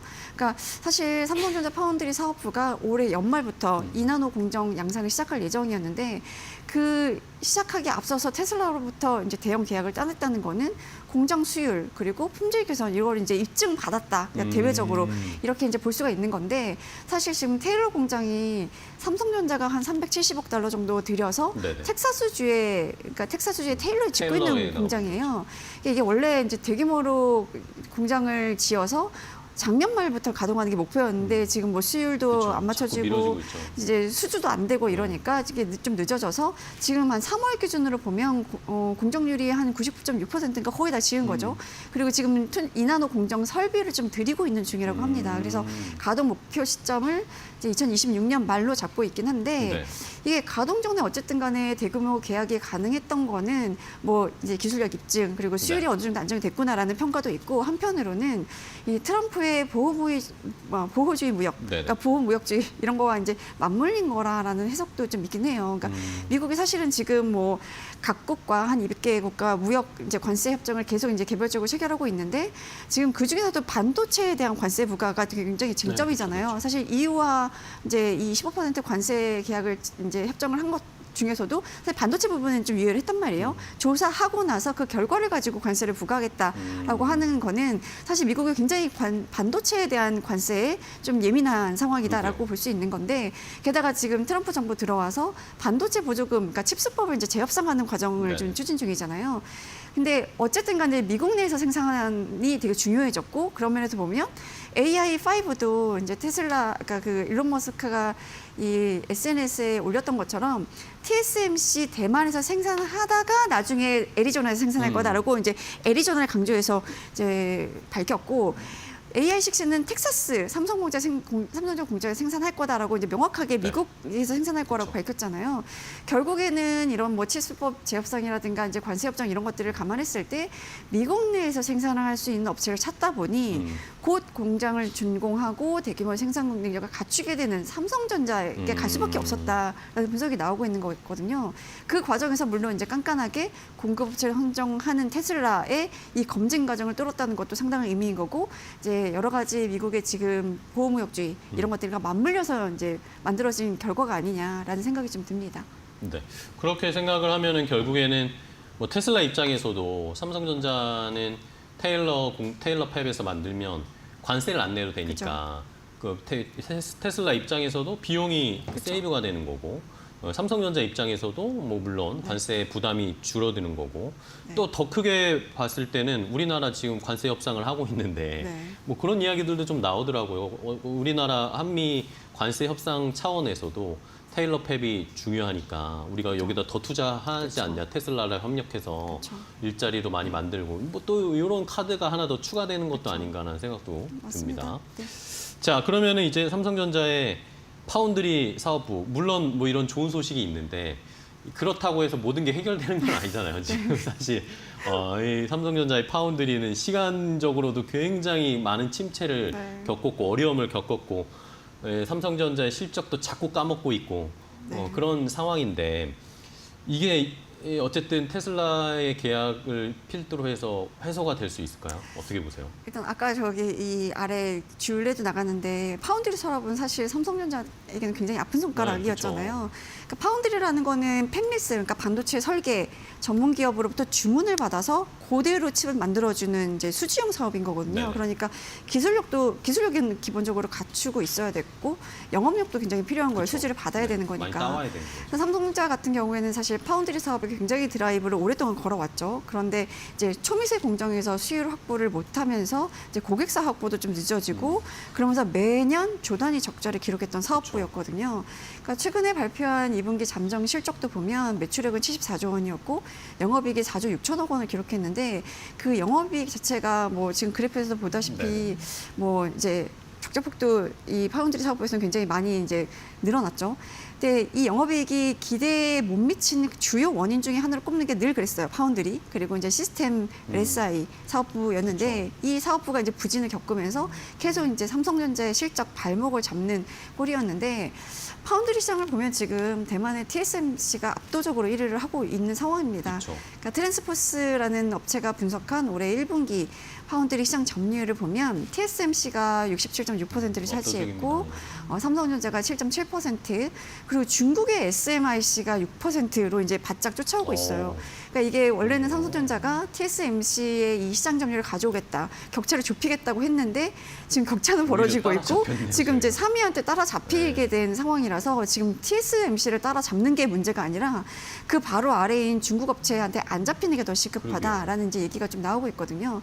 네, 그래서 이 파운드리 시장은 워낙에 TSMC의 점유율이 높기 때문에 삼성전자뿐만 아니라 인텔 같은 경우가 작년에 기억하실 거예요. 파운드리 사업에서 계속 적자가 나니까 작년에 이 사업 매각하겠다. 포기해버렸어요. 뭐 이런 식으로 이제 매각 얘기가 계속 나오고 있을 정도로 이 시장에서 점유율을 넓히기가 좀 쉽지 않은 상황인데 뭐 이번에 테슬라 계약 수주로 뭐 반전의 기회를 마련한 게 아니냐라는 기대가 좀 나오고 있긴 해요. 근데 다만 이 테일러 공장이 내년 하반기부터 이제 가동이 예정되어 있기 때문에 본격적으로 이 매출이 나는 시점은 아마 2027년일 거다. 뭐 이런 그렇겠네요. 그러니까 좀 당장은 아니지만 그래도 멀리 봤을 때 계약의 의미를 부여할 수 있고 이제 당장의 실적 개선보다는 좀 멀리 실적이 조금 개선되는 걸 기대해 볼 만하지 않냐라는 분석이 나오고 있습니다. 네. 삼성 쪽에서도 사실 우리나라 안에서도 삼성전자가 파운드리 버려야 된다. 그런 얘기 많이 아니면은 나왔었죠. 아니면 분사해야 된다. 네. 따로 그냥 떨어뜨려 놔야 삼성전자 네. 실적에 자꾸 미스 손상을 안 주니까 네, 네. 그런 이야기들도 많이 나왔었는데 어쨌든 뭐 깜짝 기대도 안 하고 있던 파운드리 쪽에서 테슬라와의 협력이라는 것 자체만으로도 일단은 주가를 올려주고 있는 모습이고 그러면은 뭐 이런 이야기는 좀 사라지겠네요. 파운드리 뭐 버리겠다 아니면 뭐 매각하겠다. 지금 뭐 요즘에 삼성전자가 최근에 파운드리 쪽에 인사 이렇게 네. 단행한 거 보면 그래도 의지를 꺾지 않겠다라는 그런 게 좀 보이긴 하더라고요. 그렇죠. 이게 사실 파운드리 사업을 분할해서 매각해야 된다라는 건 시장의 이제 주장이었고 그쵸. 시장에서 보기에는 이렇게 적잖은 사업은 왜 그냥 자꾸, 따로 네. 떼어서 그 본래 이 삼성전자의 실적에 좀 타격 안 주게 발목 잡지 그러니까요. 않게 좀 하는 게 좋지 않겠냐라는 제언 뭐 이런 것들이었는데 그때마다 삼성전자는 그럴 계획이 없다. 그러니까 파운드리 사업이 사실 이 반도체 전체에서 갖고 있는 그러니까 의미는 상당하거든요. 그쵸. 그러니까 되게 중요한 사업부고 우리는 그럴 계획이 없다라고 매번 이제 선을 명확하게 이재용 보였었어요. 회장도 파운드리를 포기하진 않겠다라고 얘기하더라고요. 그게 이제 지난해 말에 이루어졌던 사장산 인사에서도 이런 의지가 굉장히 이제 명확하게 들어왔었는데 그때 이제 신임 DS 부분이 반도체 사업 네네. 부분인데 DS 부분의 파운드리 사업부장에 DS 부문 미주 총괄 소속이었던 한진만 사장을 선임을 네네. 했거든요. 그러니까 이분이 이제 북미에서 영업통으로 평가를 받는 인물이었었어요. 그래서 한진만 사장을 선임하면서 미국 빅테크 대상으로 수주선을 강화해라라는 이제 포석으로 좀 읽혔죠. 왜냐하면 아까도 말씀드렸다시피 이 파운드리 사업은 기술력도 중요하지만 영업력도 영업을 중요하기 때문에 잘해야죠. 이 영업 그러니까 빅테크들 상대로 이제 수주하는 영업들을 이제 조금 신경을 써라라는 의미로 좀 받아들여졌고요. 그러면서 최고 기술 책임자 우리가 CTO로 부르는 그 자리도 신설을 했습니다. 새로 만들어서 여기에 남서구 사장을 앉혔는데 그러니까 결국은 기술 쪽은 남서구 사장이 수율 잡기에 총력을 다 해주세요. 그리고 이제 한지만 사장한테는 영업에 열심히 총력을 해라. 다 해주세요. 이렇게 이제 그 약간 이제 이분화한 거죠. 네. 그리고 또 하나가 이제 지난달 초에 TSMC에서 오래 일했던 마가렛 한이라는 분을 파운드리 총괄 부사장으로 영입을 했어요. 오. 그러니까 이분 이제 대만 분인데 대만 그러니까 국립 대만대 졸업하고 TSMC에서 한 21년간 오래 근무를 했거든요. 그러니까 오. 여기서 뭐 영업도 하고 네. 마케팅도 하고 뭐 사업 개발도 하고 뭐 두루두루 이제 업무를 수행을 했는데 일단 영업 마케팅에서 이제 그 방점이 찍히는 거죠. 그러게요. 역시나 이제 빅테크 대상으로 뭐 영업을 좀 열심히 해라. 근데 이분이 이제 TSMC의 북미 비즈니스 고객 대응 이런 것들을 이제 쭉 주도했던 파운드리 전문가로 평가를 받고 있고 이후에 인텔로 옮겨서 1년 동안 외부 파운드리 소싱도 책임을 졌거든요. 그러니까 이제 뭐 이런 영업의 좀 적임자라는 이제 평가를 좀 받은 거죠. 그러니까 사실 이렇게 빅테크를 계속 강조하는 게 지금 뭐 테슬라랑 계약을 했지만 테슬라 외에도 뭐 애플이라든가 구글, 아마존 이런 빅테크들이 AI 칩을 위탁 생산하는 거에 대한 수요가 굉장히 많거든요. 그렇죠. 네. 그러니까 지금 이제 물 들어올 때 열심히 영업해서 노져야 된다라는 이제 생각이 좀 적용이 된 것 같고요.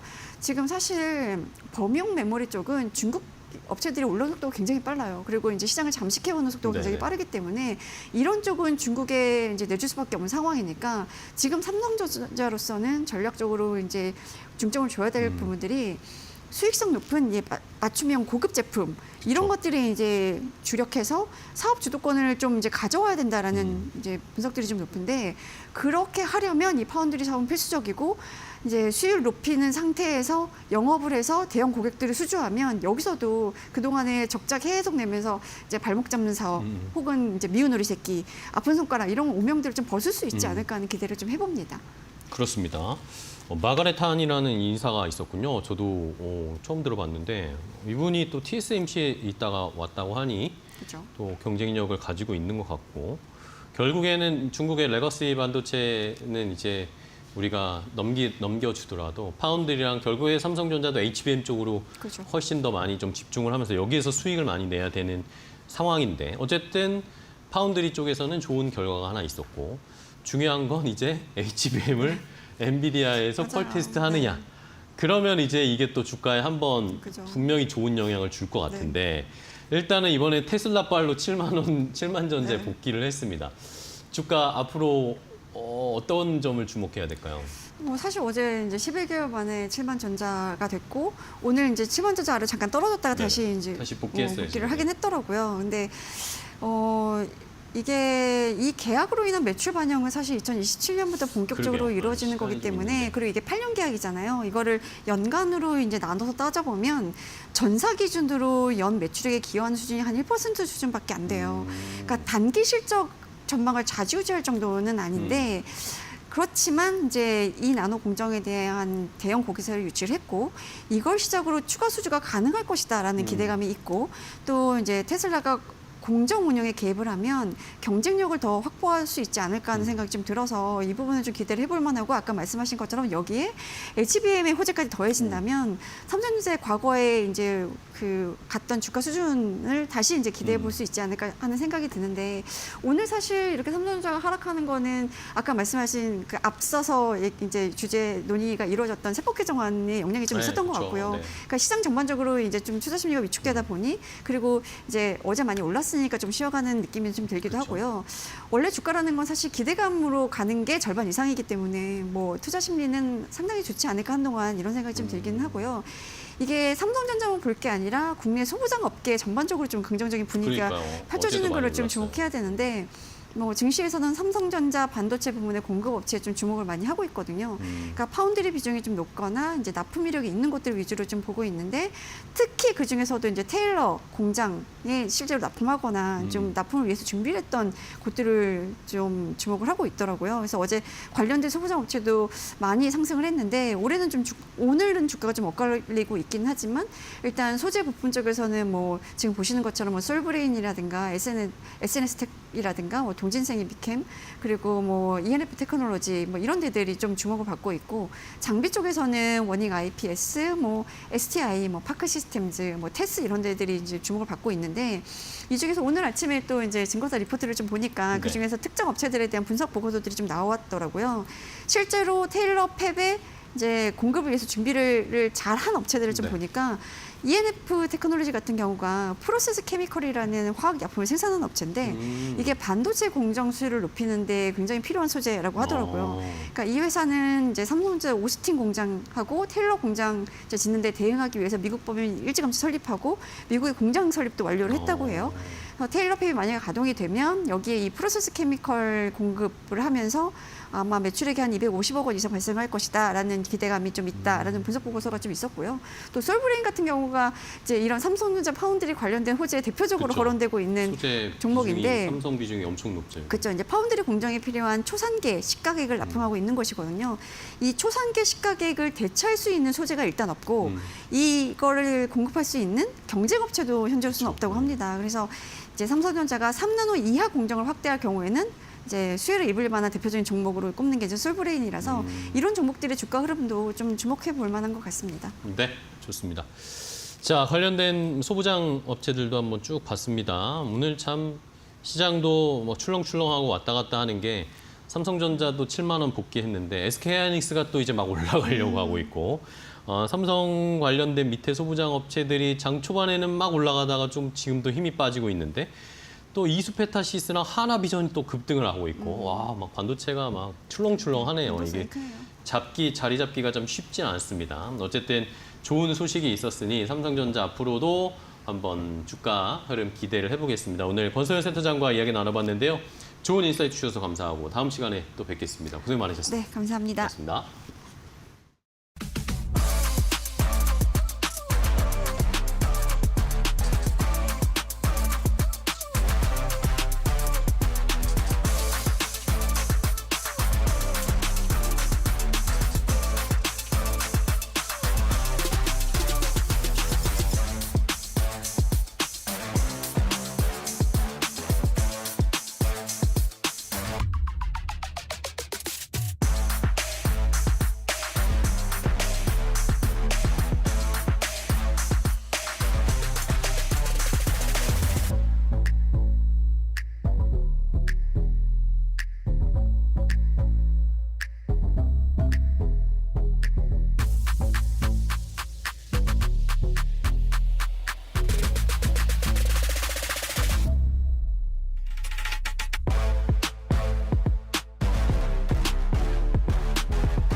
안녕하세요. 메디토크 신수업입니다. 오늘의 주제는 미국, 중국 스톡홀름 3차 마라톤 협상 돌입, 대한민국 조선의 공모카드로 관세 인하 쿠폰 구입에 성공할 것인가, 피팅 관련주 급등세입니다. 자, 지금 돌아가는 형국이 약간 제가 느끼기에는 한국을 중요도가 떨어진다고 생각해서 뒤로 미룬 것 같거든요. 뭐 해석하는 사람 나름대로 한국이 중요도가 높아서 맨 마지막으로 미룬 거 아닌 거냐 그렇게 볼 수도 있는데, 제가 느끼기에는 그냥 만만한 상대여서 뒤로 밀어놓은 것 같거든요. 왜냐하면 일본, EU 이 높은 산들을 먼저 넘은 다음에 가이드라인을 만들어놨죠. 그다음에 중국하고 협상이 돌아갔습니다. 그런데 중국하고 협상하고 들어갈 때 일본하고 EU에서 이제 성과를 많이 거뒀기 때문에 중국하고는 부담이 없다고 하면서 들어갔다고 하거든요. 스코펜스 재무장관이. 그리고 한국하고 충분히 협상할 기회가 있었는데 미뤘잖아요. 굉장히 의도적으로 보이는, 다분하게 보이는 그런 지금 상황을 연출하면서 말이죠. 그리고 지금 러티니 상무장관이 뭐 스코틀랜드까지 뭐 한국 대표단들이 쫓아왔다는 표현을 했거든요. 뭐 물론 그 트럼프도 계속 최초부터 무슨 키싱 마이 에스라는 표현을 쓰고 뭐 이러면 자꾸 일본이 버릇없다 뭐 이런 굴욕적인 표현들을 다 써갔잖아요. EU는 우리 미국을 괴롭히기 위해서 탄생된 단체다 뭐 이러면서. 그렇기 때문에 뭐 그런 뭐 단어들의 뉘앙스야 뭐 그러려니 하겠는데, 지금 한국이 뒤로 밀린 게 중요도가 높아서가 아닌 것 같다는 느낌이 지금 들어서 약간 국민으로서 기분은 좋지가 않습니다. 근데 뭐 어쩔 수가 없는 상황이고요. 여기서 가장 좋은 거를 얻어내려면 일단 어떻게든 우리나라 기업이, 그러니까 정부는 조금 손해를 보더라도, 그러니까 지금 정부가 손해보는 건 뻔하잖아요. 일본도 5,500억 달러 냈고 EU도 6천억 달러를 냈습니다. 그렇죠? 그리고 지금 중국조차도 그렇게 강경하게 대응한다고 했음에도 불구하고 히토리 수출 제한 풀었고, 그다음에 이제 이 3차 부분에서는 뭐 틱톡을 내줄지 어떻게 될지 모르겠어요. 그렇기 때문에 우리나라도 일단 정부는 손해볼 수밖에 없어요. 뭐 방위비 분담을 한다던가 아니면 그 무슨 어떤 알래스카 LNG에 투자를 한다든가 조선업에 투자를 하는데 피해를 많이 보고 들어가게 되겠죠. 근데 이제 여기서 우리 주식시장에 이 지금 그 주가를 결정하는 이 기업들이 뭔가 얻어내는 게 있으면 그래도 어쨌든 승리잖아요. 기업과 국민을 위해서 정부가 존재하니까. 그래서 지금 그런 것을 바라보고요. 그리고 그런 것을 지금 바라보고 있는 약간 그런 기대감으로 오르는 지금 섹터들이 지금 존재하고 있습니다. 그래서 일단 살펴보도록 하겠고요. 일단 미국은 그러면 이제 이렇게 얘기하면은 미국은 좋은 거잖아요. 그렇죠? 지금 일본, EU한테 다 이겼죠. 중국한테 일단 절반 정도, 지금 절반승 정도 거두고 지금 넘어간 상황이죠. 한국은 그냥 사실 어떻게 보면 프리패스 형식의 지금 상황으로 남겨둔 것 같고요. 8월 1일까지 시간도 없어요. 협상의 시간들 주질 않아 버리는 거예요. 지금 이게 완전. 그렇죠? 막다른 길에 지금 몰아넣고 지금 하는 상황이라, 그럼 미국 입장에서 그래도 좋잖아요. 미국이 원하는 대로 돼버렸으니까 미국 지수는 다 좋죠. 이 변수가 없어져 버리는 상황이에요. 지금 악재가 다 없어져 버렸고 지금 돌발 변수도 없어져 버리는 상황이라니까 이게 승승장구가 일어나 버립니다. 다우 30 이제 나이키가 3.89 오르는데요. 나이키 요즘에 밑에서 그래도 발버둥 치면서 잘 올라오고 있어요. 나이키가 약간 부활의 신호탄을 쏜다는 얘기도 많이 나오고 있어요. 젠지 세대들의 그 설문조사에서 다시 한번 나이키가 선택을 받았고, 그리고 나이키도 지금 계속해서 복지부동의 자세로 그동안 변신 안 했던 것을 자신이 깨닫고 있거든요. 그래서 신제품 출시를 지금 하고 있고요. 자, 근데 엔비디아가 지금 올라와 있습니다. 엔비디아는 뭐 지금 대단합니다. 지금 어디까지 저기 시대가 이어질런지. 자, 보잉도 올라와 있고요. 최근에 나이키, 보잉이 굉장히 힘을 발휘하고 있죠. 이 명성이 추락했던 기업들 아닙니까? 나이키라던가 보잉이라던가 섹터만 다르지 약간 명성이 추락해서 날개가 꺾였다는 어떤 그 기업의 어떤 태세 전환 이 부분이 지금 일어나고 있는 부분입니다. 자, 나스닥을 보겠습니다. 나스닥이 21,000 넘었어요. 21,180 정도까지 갔죠. 자, AMD가 눈에 띄죠. 4%. 이따가 특징주를 보겠습니다만 엔비디아가 폭등하자 AMD가 잘 따라가고 있습니다. 사실 이것도 지금 미리 짚었었는데요. 인텔이 지금 사라진 이 시대에 AMD가 2인자 아닙니까? 결국에는 이 낙수 효과가 떨어질 거는 예상이 되었어요. 그래서 엔비디아에서 AMD로 옮겨가는 그 수급의 흐름들 우리 사실 미리 알 수 있었다. 지금 AMD 급등하고 있고요. 다이아몬드백 에너지, 온세미컨덕터 이렇게 사이에 다이아몬드백 에너지 회사가 하나 들어있긴 합니다. 자, S&P 500입니다. 6,400 가까이 갔네요. 자, S&P 500하고 나스닥은 뭐 매일같이 신고가를 갱신하고 있습니다. 자, 매그니피센트 7의 비중은 점점 더 높아지고 있는 것 같고요. S&P 500 종목 중에서 매그니피센트 7의 비중을 보겠습니다. 자, 엔비디아는 이제 7.51 이러다가 한 종목이 8% 비중을 차지하는 일이 벌어질 가능성도 있겠네요. 왜냐하면 지금 3위의 애플이 계속 제자리 걸음을 하고 있거든요. 애플은 참 안타까운 상황이죠. 이 시리를 LLM으로 발전시키지 못한 게 정말 큰 어떤 패착이었고요. 뭐 패착을 두고 싶어서 둔 건 아니고 어쩌다 보니까 그렇게 됐죠. 자, 그리고 지금 떨어진 것들은 알파벳 AC, 그다음에 버크셔 해서웨이, JP 모건 체이스 이 정도입니다. 구글은 뭐 스타일이 지금 매그니피센트 7 스타일이고 지금 버크셔 해서웨이랑 JP 모건은 방어주니까 빠진 걸로 보면 되겠죠. 필라델피아 반도체 지수가 다시 급등했습니다. 자, 필라델피아 반도체 지수도 결국에 다시 한번 재반등하면서 궤도에 진입을 했죠, 다시. 자, 필라델피아 반도체 지수도 지금 떨어질 수가 없습니다. 지금 이 인공지능을 주도하는 신에서 반도체가 필수기 때문이죠. 필라델피아 반도체 지수 보겠습니다. 100 종목 중에서 30종목이죠. 30종목 중에서 역시 여기 AMD 나스닥에 있는 종목이 여기도 있죠. AMD가 단독으로 4.31을 급등하고 있고요.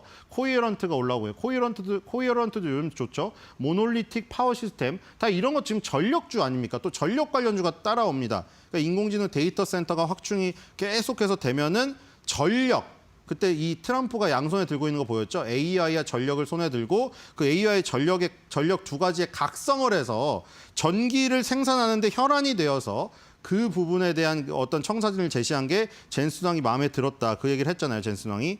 그래서 이제 이 에너지 회사들도 지금 따라 올라오고 있습니다. 자, 오늘 특징주는 역시 AMD를 봐야겠습니다. AMD가 이번 달에 급등을 해가지고 이번 달에만 24.05% 고가상으로 올랐습니다. 지금도 거의 종가가 고가거든요. 7월 달 마무리되는 거의 순간인데요. 자, 밑바닥에서 지금 지지난달만 해도 100달러까지 빠졌었습니다. 227달러 갔다가 반토막 났는데 거기서 바로 다이렉트로 100달러에서 175달러를 갔습니다.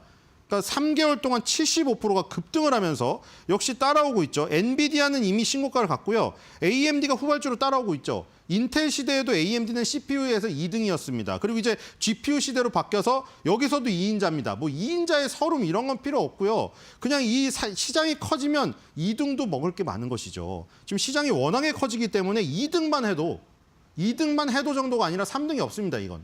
지금 둘이 먹는 거기 때문에. 자, 그래서 MI350이죠. 자, 지금 이 엔비디아는 블랙웰로 나가고 있고요. AMD는 MI로 나가고 있잖아요. MI350이 리사수 언니가 맨날 나오셔가지고 제가 저기 여자는 아닙니다만 그냥 돈나무 언니 리사수 언니라고 하잖아요. 리사수 언니가 나오셔가지고 AMD의 이 지금 MI350 칩에 대해서 굉장히 자신감 얘기를 했잖아요. 성능 면에서는 지금 뭐 엔비디아 칩에 뭐 떨어지지 않고 오히려 역전할 수도 있는 그런 얘기를 합니다. 물론 이 엔비디아의 어떤 슈퍼칩의 그 존재감 자체가 뭐 소프트웨어 이 생태계랑 다 합쳐서 그 갑의 위치를 지금 가늠해야 되긴 하지만 이 칩의 성능만 놓고 보면은 뒤지지 않습니다. 그래서 지금 MI350 칩이 가격 인상을 검토 중이라는 뉴스가 나왔습니다. 지금 이런 건 주가 상승의 다 요인이죠. 수요를 따라가지 못해서 공급이 부족하니까 혹은 이 씬에서 굉장히 중요한 위치에 서 있기 때문에 가격을 인상해도 고객사들이 산다는 겁니다.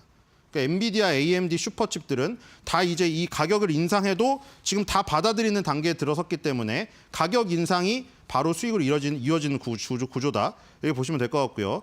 아시아입니다. 니케이랑 지금 대만 마이너스고 우리나라만 코스피만 플러스네요. 기분이 또 좋습니다. 자, 니케이 0.66. 아시아가 좀 약하죠. 결국은 도요타정제가 2% 빠지고 있는데 2% 빠지는 도요타정제뿐만 아니라 20위까지 전멸이네요. 다 파란색입니다. 자, 이거 미국만 좋아요, 지금. 이게 미국이 너무 우위에 있는 협상을 지금 통과시켜버렸기 때문에 아시아에겐 좋지가 않아요, 지금. 자, 대만 0.3이 빠지고 있습니다. 자, 대만도 결국에는 TSMC가 미국 증시에서는 그래도 좀 움직이는데 대만 본토 증시에서 별로 안 움직이고 있습니다. 오늘도 0.44 빠지고 있고요. 델타전자, ASE 테크놀로지, 위윈 이 정도가 플러스를 기록하고 있습니다. 자, 우리나라 코스피 보겠습니다. 오늘 코스닥은 좀 마이너스긴 합니다만 거의 제자리죠. 0.05인데요. 자, 오늘 3,200선 돌파했습니다. 자, 이렇게 되면 이제 3,300을 바라볼 수가 있는데요.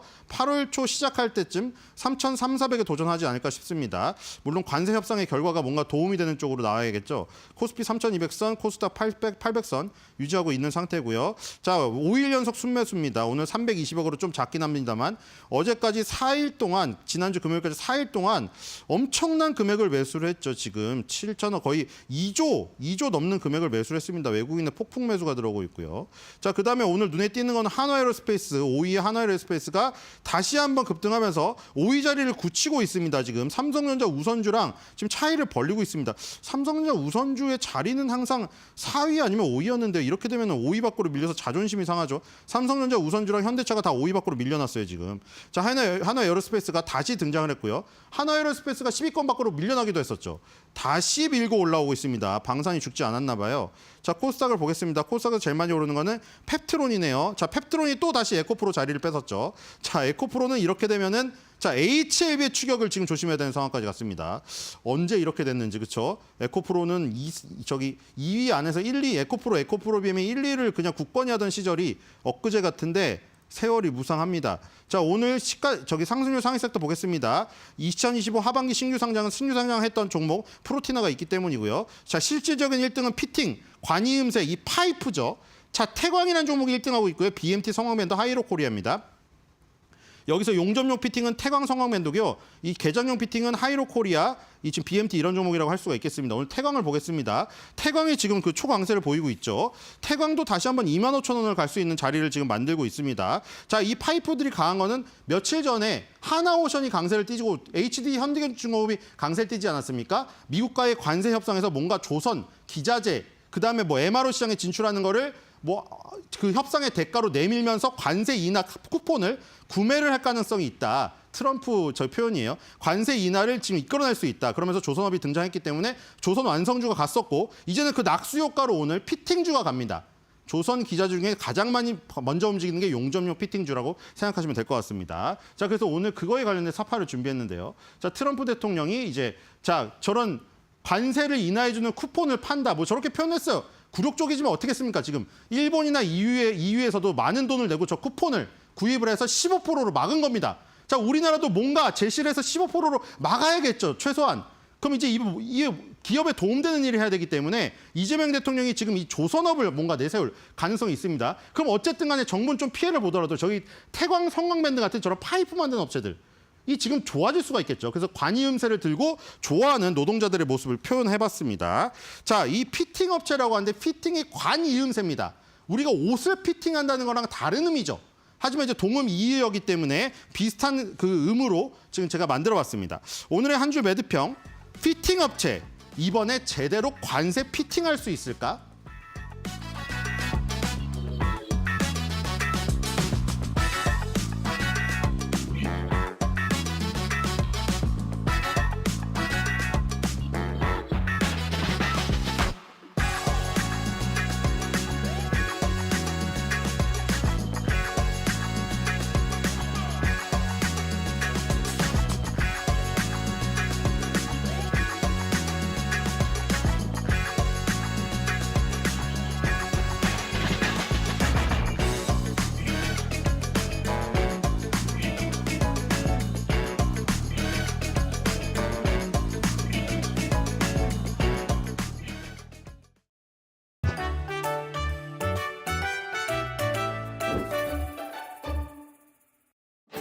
여러분, 혹시 우리나라가 선진국일까? 신흥국일까?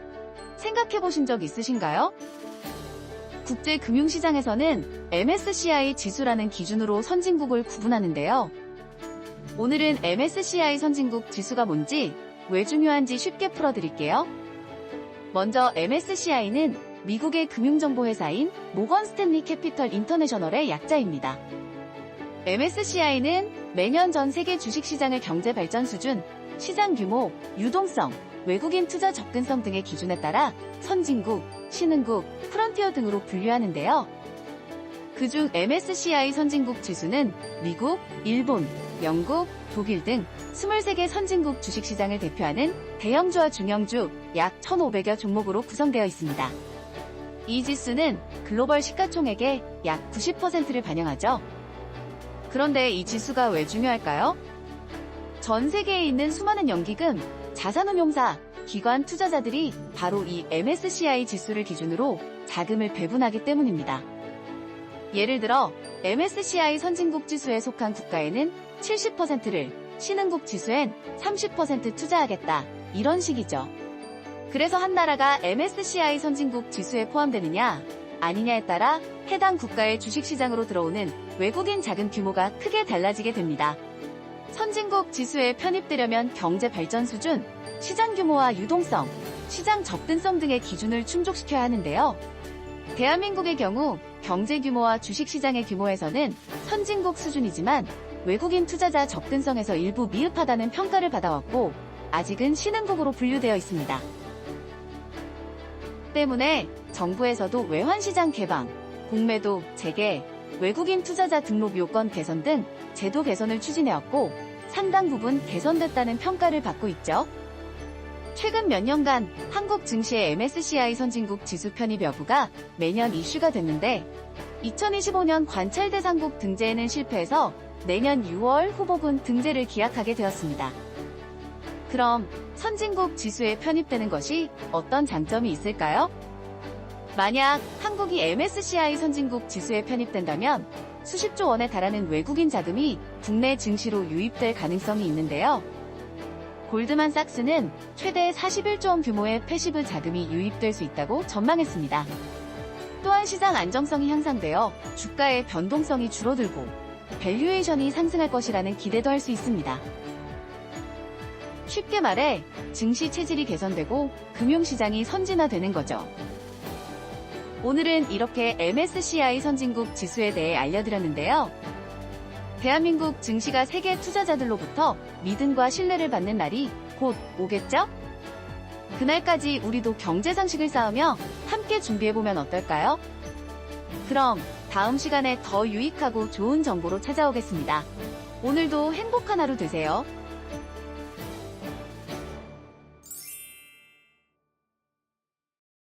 오늘 우리 시장은 한미 무역 협상에 대한 경계심 그리고 FOMC 정례회의 등의 굵직굵직한 이슈를 앞두고 어느 정도의 관망을 가져가고 있습니다. 장중 3,200선을 내주기도 했던 코스피인데요. 관세 협상이 타결이 된다면 다시금 3,200선을 넘어 랠리를 펼칠 것이다라는 기대감도 나오는 가운데 현재 시간 지수는 어떻게 움직이고 있을까요? 지수 상황 바로 알아보도록 하겠습니다. 일단 코스피 같은 경우에는 다시금 상승 전환에 성공을 했습니다. 0.17%가량 오르고 있고요. 3,210선을 넘어섰습니다. 3,214선 부근으로 양전에 성공한 모습 보여주고 있습니다. 코스닥 같은 경우에는 약보합권 움직임 보여주고 있습니다. 804선 부근에서 움직이고 있는 모습. 코스피 200 같은 경우에도 강보합권 내에서 움직임 가져가고 있습니다. 433포인트 지나갑니다.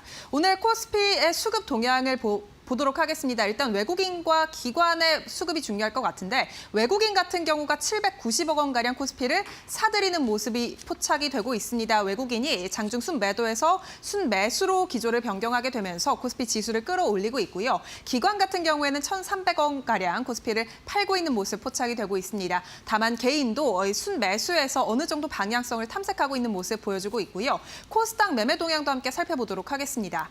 코스닥 같은 경우에는 외국인과 기관의 순매도 포지션 계속해서 유지가 되고 있습니다. 개인 같은 경우가 600억 원가량 현재 코스닥 시장을 사들이고 있는 모습 포착이 되고 있습니다. 오늘 환율도 함께 살펴보도록 하겠습니다. 네, 오늘 환율 시장 어떻게 진행되고 있을까요? 0.19%가량 오르고 있고요. 전장 대비해서 2원가량 올랐습니다. 1,390원대로 소폭 오른 모습 보여주고 있습니다. 네, 이렇게 오늘 시장 상황 살펴봤습니다. 그렇다면 오늘 주목할 만한 투자 뉴스는 어떤 게 있을까요? 바로 이어가 보시죠. 국내에서 스테이블 코인에 특화된 법안이 처음으로 여야 의원에 의해서 각각 발의가 됐습니다. 스테이블 코인의 정의와 인가 절차, 이용자 보호, 감독 권한 등이 명확히 규정이 됐는데요. 28일 국회에 따르면 안도걸 더불어민주당 의원은 가치 안정형 디지털 자산의 발행 및 유통에 관한 법률안을 발의했고 김은혜 국민의힘 의원도 디지털 자산을 활용한 지급 혁신에 관한 법률안을 같은 날 국회에 제출했습니다.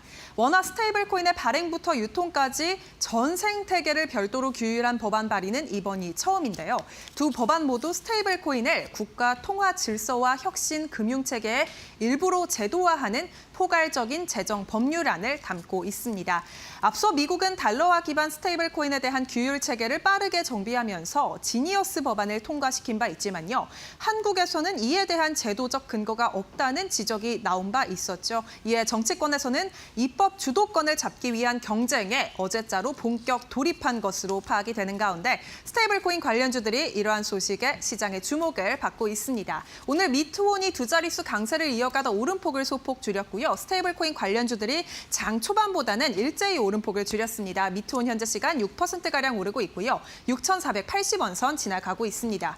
이외에 오늘 LG CNS도 20% 넘게 급등했지만 현재 시간 오름폭을 많이 줄였습니다. 1.84%가량 오르고 있고요. 71,800원 선 지나가고 있습니다. NHN KCP 주가도 함께 확인해 보시죠. 현재 시간 0.48%가량 오르고 있습니다. 16,920원 선 거래 중입니다. 풀무원 냉동김밥이 중국에서 입소문을 타면서 현지 누적 판매 금액이 100억 원을 넘겼습니다.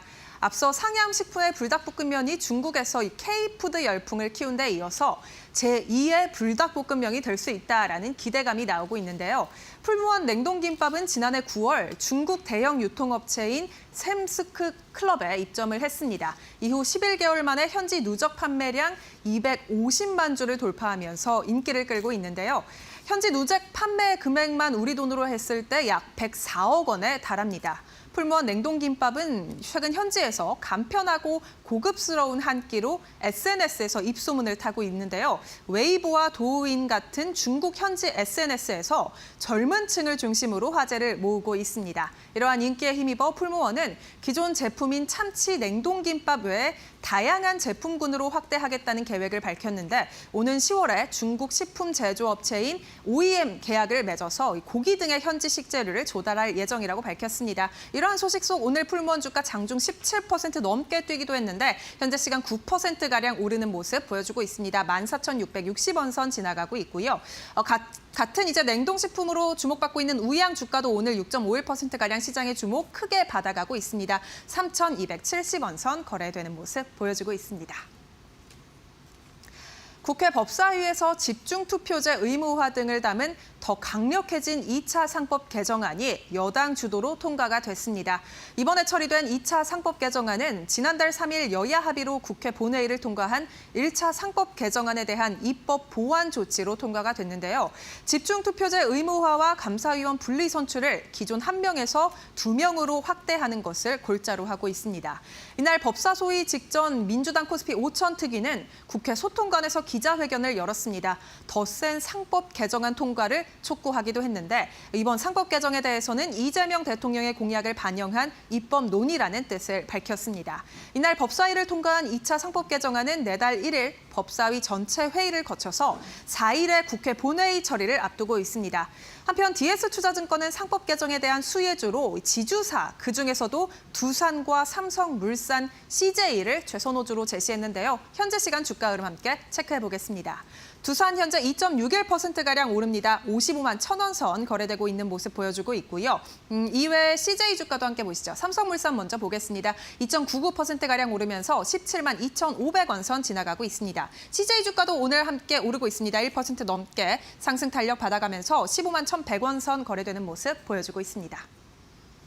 더 강력해진 상법 개정안이 법사위를 통과하면서 코스피가 구조적인 리레이팅을 할 수 있을지 시장은 주목하고 있습니다. 이러한 상황 속 어떤 전략으로 우리는 시장에 대응해야 할까요? 계속해서 저희와 함께 이어가 보시죠. 네, 코스피 5천 가는 길목에 있어서 불협화음도 들리는 것 같고 분명히 호재도 있는 것 같고 이걸 오늘 좀 잘 가려드리도록 하겠습니다. 염승환 LS증권 이사 나와 계십니다. 어서 오세요, 네, 이사님. 안녕하세요.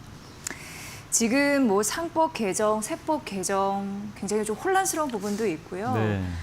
과연 우리가 삼천시대 열었는데 5천까지 갈 수 있는 건가라는 의문도 좀 상당 부분 있고요. 이런 부분을 좀 짚어보도록 하겠습니다. 일단 상법 개정인데 더불어민주당이 집중투표제와 감사위원 분리 선출 확대 이런 부분에 대해서 2차 상법 개정안을 이제 단독 처리했다라는 이슈가 있었습니다. 그러니까 조금 더 센 상법 개정이라는 느낌은 있습니다. 이런 부분이 또 뭐 잘 돼야지 우리 코스피 5천 간다 이런 얘기도 있었죠. 어떻게 보십니까? 그러니까 이런 건 되게 좋죠. 왜냐하면 지금 그동안 이제 우리 이제 소액주주분들이 사실 대주주에 비해서는 좀 많이 이제 어떻게 보면 그 권한 행사가 좀 쉽지가 않았잖아요. 네. 그러니까 대주주 같은 경우는 자기가 원하는 이사진을 이렇게 선임을 할 수 있고 워낙 지분이 좀 많기 때문에 그래서 어쨌든 이제 그 이사진들도 대주주에 반하는 정책을 할 수는 없어요. 그 이사진들 같은 경우는 결국엔 연속적으로 이제 자기가 회사에 다니는 게 더 중요하기 때문에 그런 부분에서는 소액주주의 가치가 좀 무시돼도 이제 그 대주주가 원하는 쪽으로 좀 그림들이 그려지면 그쪽 방향으로 많이들 갔는데 예. 이제 지금 얼마 전에 상법 개정도 통과가 됐고 이번에 이제 2차 상법 개정은 더욱 강력합니다. 이게 소액주주 가치가 그냥 이제 점프를 하기 시작할 수밖에 없어요. 왜냐하면 집중투표제는 이제 그 이사진을 이렇게 선임을 할 때 뭐 이사를 뭐 3명, 뭐 5명 이렇게 선임한다고 쳤을 때 그 예. 이사진들이 경영에 굉장히 큰 역할을 할 텐데 옛날에는 아까 말씀드린 대로 그냥 대주주 그러니까 득표율대로 그대로 이제 선출이 되거든요.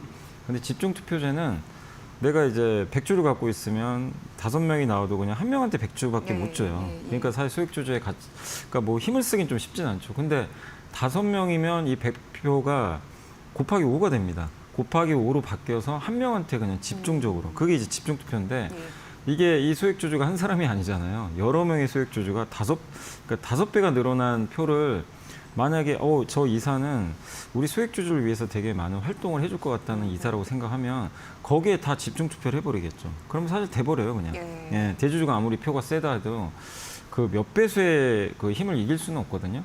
그래서 결국 이제 이 집중투표제는 굉장히 파워풀하다. 근데 이거를 이제 법사위에서 결국 이제 논의를 하고 아마 이제 다음에 통과를 좀 시킬 가능성이 높아졌기 때문에 굉장히 호재가 될 수밖에 없고 또 감사위원도 지금은 이제 사회 이사인 이 감사위원을 이 3% 룰이라고 그러죠. 예, 그거를 이제 한 명만 의무적으로 할 수가 있는데 이걸 이제 2명으로 늘리는 내용인데 그러면은 대주주가 감사위원 선임할 때 지금 옛날에는 이제 자기 표수대로 됐지만 지금 한 명 선출할 때는 딱 3%밖에 행사를 못 하잖아요. 그걸 막아놨는데 2명까지도 그렇게 3% 이상은 그 자기 지분을 확대할 수 없다는 건 그리고 감사위원 선출할 때도 소액주주가 더 유리할 수밖에 없어요. 그러니까 이 두 가지 측면은 대주주와 소액주주의 가치를 이제 일치시키는 굉장히 이제 혁명적인 그런 거는 너무 뭐 좋은 거죠. 그래서 일단 상법 개정만 봤을 때는 뭐 우리가 생각한 거 이상으로 정말 지금 굉장히 파격적으로 잘 하고 있다. 이렇게 좀 일단 봐야 될 것 같아요. 네. 네. 왜 일단이라고 붙이셨는지 알 것 같아요. 문제는 이제 세법 개정인 거잖아요. 그러게요. 근데 이제 크게 두 가지로 보면 된다라고 시장은 얘기하고 있는데 첫 번째는 대주주의 범위 확대 이 네. 부분과 두 번째는 배당소득 분리 과세. 근데 당초 우리가 예상했던 것보다 이제 후퇴하는 느낌이 있어서 네. 그럼 코스피 5천 이거 가라는 소리인가 이런 생각도 살짝 든다 이런 목소리가 지금 많아지고 있거든요. 근데 어떻게 이게 보세요? 코스피 5천이라는 네, 게 네. 그냥 소액주주의 가치만 올린다고 또 될 문제는 아니고 대주주가 적극적인 주주환원을 할 수 있는 뭔가 환경을 좀 만들어줘야 토대를, 되거든요. 예. 예, 예. 그래서 제일 중요한 게 이제 그 세법이죠. 이제 세제 개편인데 관련해서 이제 제일 좀 중요한 것 중에 하나가 배당소득 분리과세거든요. 예. 많이도 원했죠. 왜냐하면 이제 다른 나라는 대부분 좀 배당소득에 대해서 분리과세를 해서 장기 투자를 유도하는데 한국 같은 경우는 배당에 이제 분리과세가 좀 안 돼 있다 보니까 일단 15.4%를 떼지만 이게 내가 만약에 이제 2천만 원 이상의 그러니까 대주주들은 사실 1년 소득이 대부분 2천만 원 넘을 수밖에 없죠. 그 금융소득이. 그렇게 되면 종합과세로 붙기 때문에 종합과세 최고 세율이 49.5거든요. 뭐 100억 내가 배당 받아도 절반은 그냥 사실은 이제 정부에 세금으로 줘야 돼요. 그러다 보니까 굳이 배당을 많이 한다고 뭐 나한테 도움될 게 있나? 이럴 수밖에 없죠. 왜냐하면 반이 날아가기 때문에 네. 그런 부분에서 어쨌든 이제 배당을 할 수 있는 유인 자체. 근데 이게 대주주가 배당 쪽에 대해서 적극적이지 않으면 결국엔 이 어떻게 보면 이제 그 기업의 전체적인 배당 성향이 올라가긴 힘들어요. 대주주가 어쨌든 적극적으로 그걸 해줘야 되거든요. 안 할 가능성이 있다는 네, 거죠. 그러니까 이거는 부자 감세랑은 낮춰도, 전혀 네, 상관이 네. 없고, 그러니까 대통령이 얘기했잖아요. 전 대통령이 그때 얘기한 게 뭐냐면 그러니까 부동산을 대체할 수 있는 투자 수단.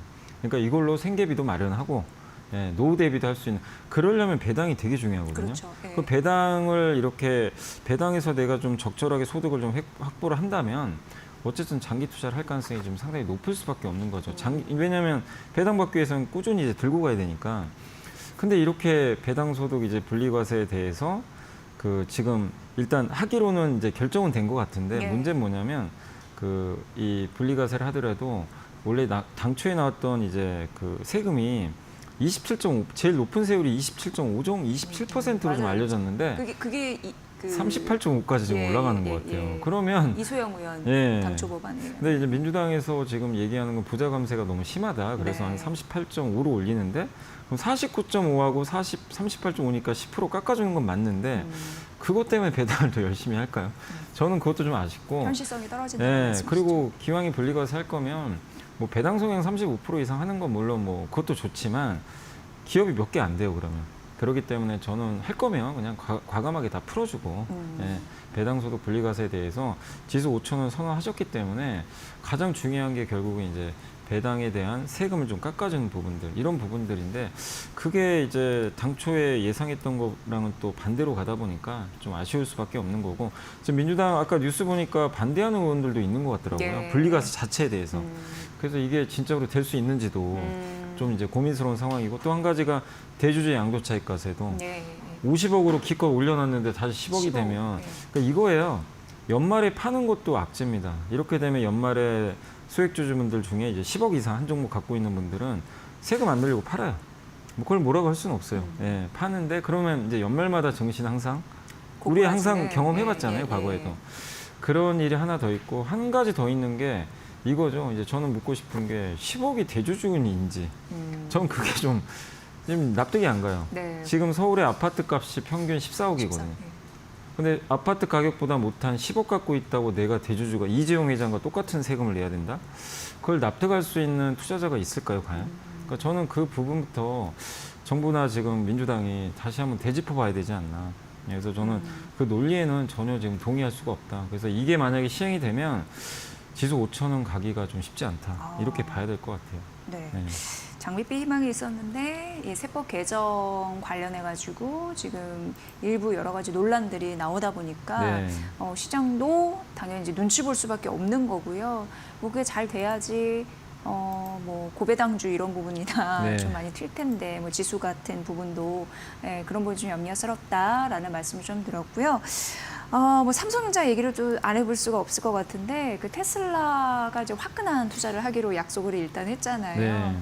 근데 이제 파운드리에서 조단이 이제 적자 나오면서 굉장히 아픈 손가락이었는데 일정 부분 이제 이런 부분은 좀 메워질 것 같다라는 느낌은 드는데 이사님은 어떻게 보셨습니까? 이게 예. 좀 이제 시장에서도 약간 이제 우려하는 요인, 그러니까 뭐냐면 뭐 주가 오르는 건 좋은데 예. 너무 뭔 얘기 아니냐. 어차피 28년부터 뭐 실적이 잡힐 거고. AI 6칩. 예. 그리고 뭐 제대로 만든다는 보장도 있냐. 뭐 이런 얘기도 나오는데 저는 거기엔 동의를 안 하고요. 왜냐하면 일단 삼성 파운드리는 너무 아픈 손가락이고 사실 투자자분들 중에 삼성 파운드리를 기대하는 분도 없어요. 그러니까 분기마다 막 1조, 2조씩 까먹고 맞습니다. 그게 몇 년째 이어지니까 이게 기대도 안 합니다. 근데 그것 때문에 이제 주가가 이미 그 악재 선반영은 했죠. 근데 어쨌든 우리가 원하는 건 작은 고객사가 아니에요. 초대형 고객사를 원했던 거죠. 그렇죠. 미국의 흔히 말하는 빅테크죠. 그래서 많이 나왔던 얘기가 퀄컴 아니면 테슬라 중에 하나는 그래도 뭐 뭔가 좀 나오지 않겠냐. 예. 기대는 항상 어느 정도 좀 하고 있었는데 현실화가 안 되다 보니까 잊혀져 있던 건데 다행히 이제 어제 그 일론 머스크 사실 이것도 비밀이라서 알려지면 안 되는 건데 일론 머스크가 참 예. 어떻게 보면 참 이렇게 뭔가 좀 이렇게 어필하는 거는 참 잘하는 것 같긴 한데 어쨌든 자기 SNS에 그냥 삼성전자라고 그냥 얘기를 했고 이게 끝이 아니고 더 있다. 이렇게 얘기를 했고 추가 수주 있고 그리고 왜 이런 대형 수주가 중요하냐면요. 이렇게 대형 수주를 받으면 삼성이 이제 만들면서 계속 학습을 해요. 파운드리는 계속 만들어 봐야 돼요. 근데 대형 고객사가 없으면 조금 만들다 말고요. 이게 악순환이 반복됩니다. 그리고 고정비 감당도 안 돼요. 근데 이제 지금 미국의 테일러에 공장 만들어 놨는데 이거 가동을 해야 되거든요. 그렇죠. 안 그러면 계속 이제 적자 나는 거죠. 공장 가동 안 되니까 고객사 확보한 것도 너무 좋고 가동률 올리고 또 학습도 할 수 있고 그리고 여기 들어가는 칩이 어디 들어가냐면은 자율주행뿐만 아니라 데이터 센터 지금 AI 핵심이죠. 그리고 로봇 예. 여기에 들어가는 칩이에요. 그럼 예. 삼성은 이걸 만듦으로 인해서 이 TSMC가 하는 거랑 비슷한 지금 효과를 낼 수가 있는 거죠. 그러니까 첨단 칩을 만들 수 있는 또 경험도 할 수 있고, 그러니까 여러 면으로 사실 뭐 나중에 숫자는 어떻게 될지 모르지만 삼성한테는 정말 엄청난 기회가 하나 생겼다. 그리고 인텔이 지금 몰락하고 있잖아요. 예, 그 상황에서 펀들이, 결국 예. 삼성과 TSMC로 압축되는데, 저는 그 생각이 들어요. TSMC가 삼성 선택한, 아니, 그러니까 테슬라가 삼성 선택한 건 결국 TSMC가 너무 좀 고자세로 나온 거 아니냐. 예, 그 불만이 좀 많았던 걸로 알려져 있더라고요. 예, 보니까. 예. 그래서 일론 머스크가 자기 집에서 또 삼성 공장 가까우니까 텍사스. 가겠다. 그거 합의했대요. 또 예, 예, 공장 예, 이렇게 예. 계속. 그거 되게 이례적인 일이긴 이례적이죠. 합니다만, 예. 근데 삼성도 나쁠 건 없죠. 뭐. 예, 왜냐면 뭐 너무나 좋은 고객사니까. 그래서 서로 윈윈할 수 있기 때문에 이거는 어쨌든 장기적으로 굉장한 호재일 수밖에 없다, 이렇게 봐야 될 것 같습니다. 어떻게 보면 이제 테슬라 입장에서도 공급망 확대에 굉장히 주력하는 또 계기가 네. 되지 않을까. 어쨌든 삼성전자는 굉장한 호재다라는 말씀 주셨고, 지금 AMD의 뭐 신형 AI 칩 가격이 인상이 예고된다라고 하면서 그동안 없었던 호재들이 하나둘씩 붙고 있단 말이죠. 네. 그럼 삼성전자 주가 상단은 어떻게 보면 우리가 봐야 될지. 이게 호재가 없었던 게 아니라 네. 이런 얘기는 계속 나왔어요. 테슬라 얘기도 계속 나왔어요, 네. 사실. 근데 테슬라나 문제는 퀄컴이나 안 뭐 믿습니다. 투자자들이 안 예, 믿어요. 예, 예. 그냥 마치 그 양치기 소년이 됐어요, 사실은. 예. 왜냐하면 엔비디아에서 신뢰를 잃어가지고. 예. 근데 이제는 이게 왜 중요하냐면은 테슬라가 됐기 때문에 이제는 믿기 시작한단 말이에요. 야. 그러면 AMD도 사실은 AMD는 삼성이 얘기한 게 아니라 AMD 리사수 CEO가 지난번에 그 IR에서 직접 언급했어요. 삼성 거 쓴다고 HBM.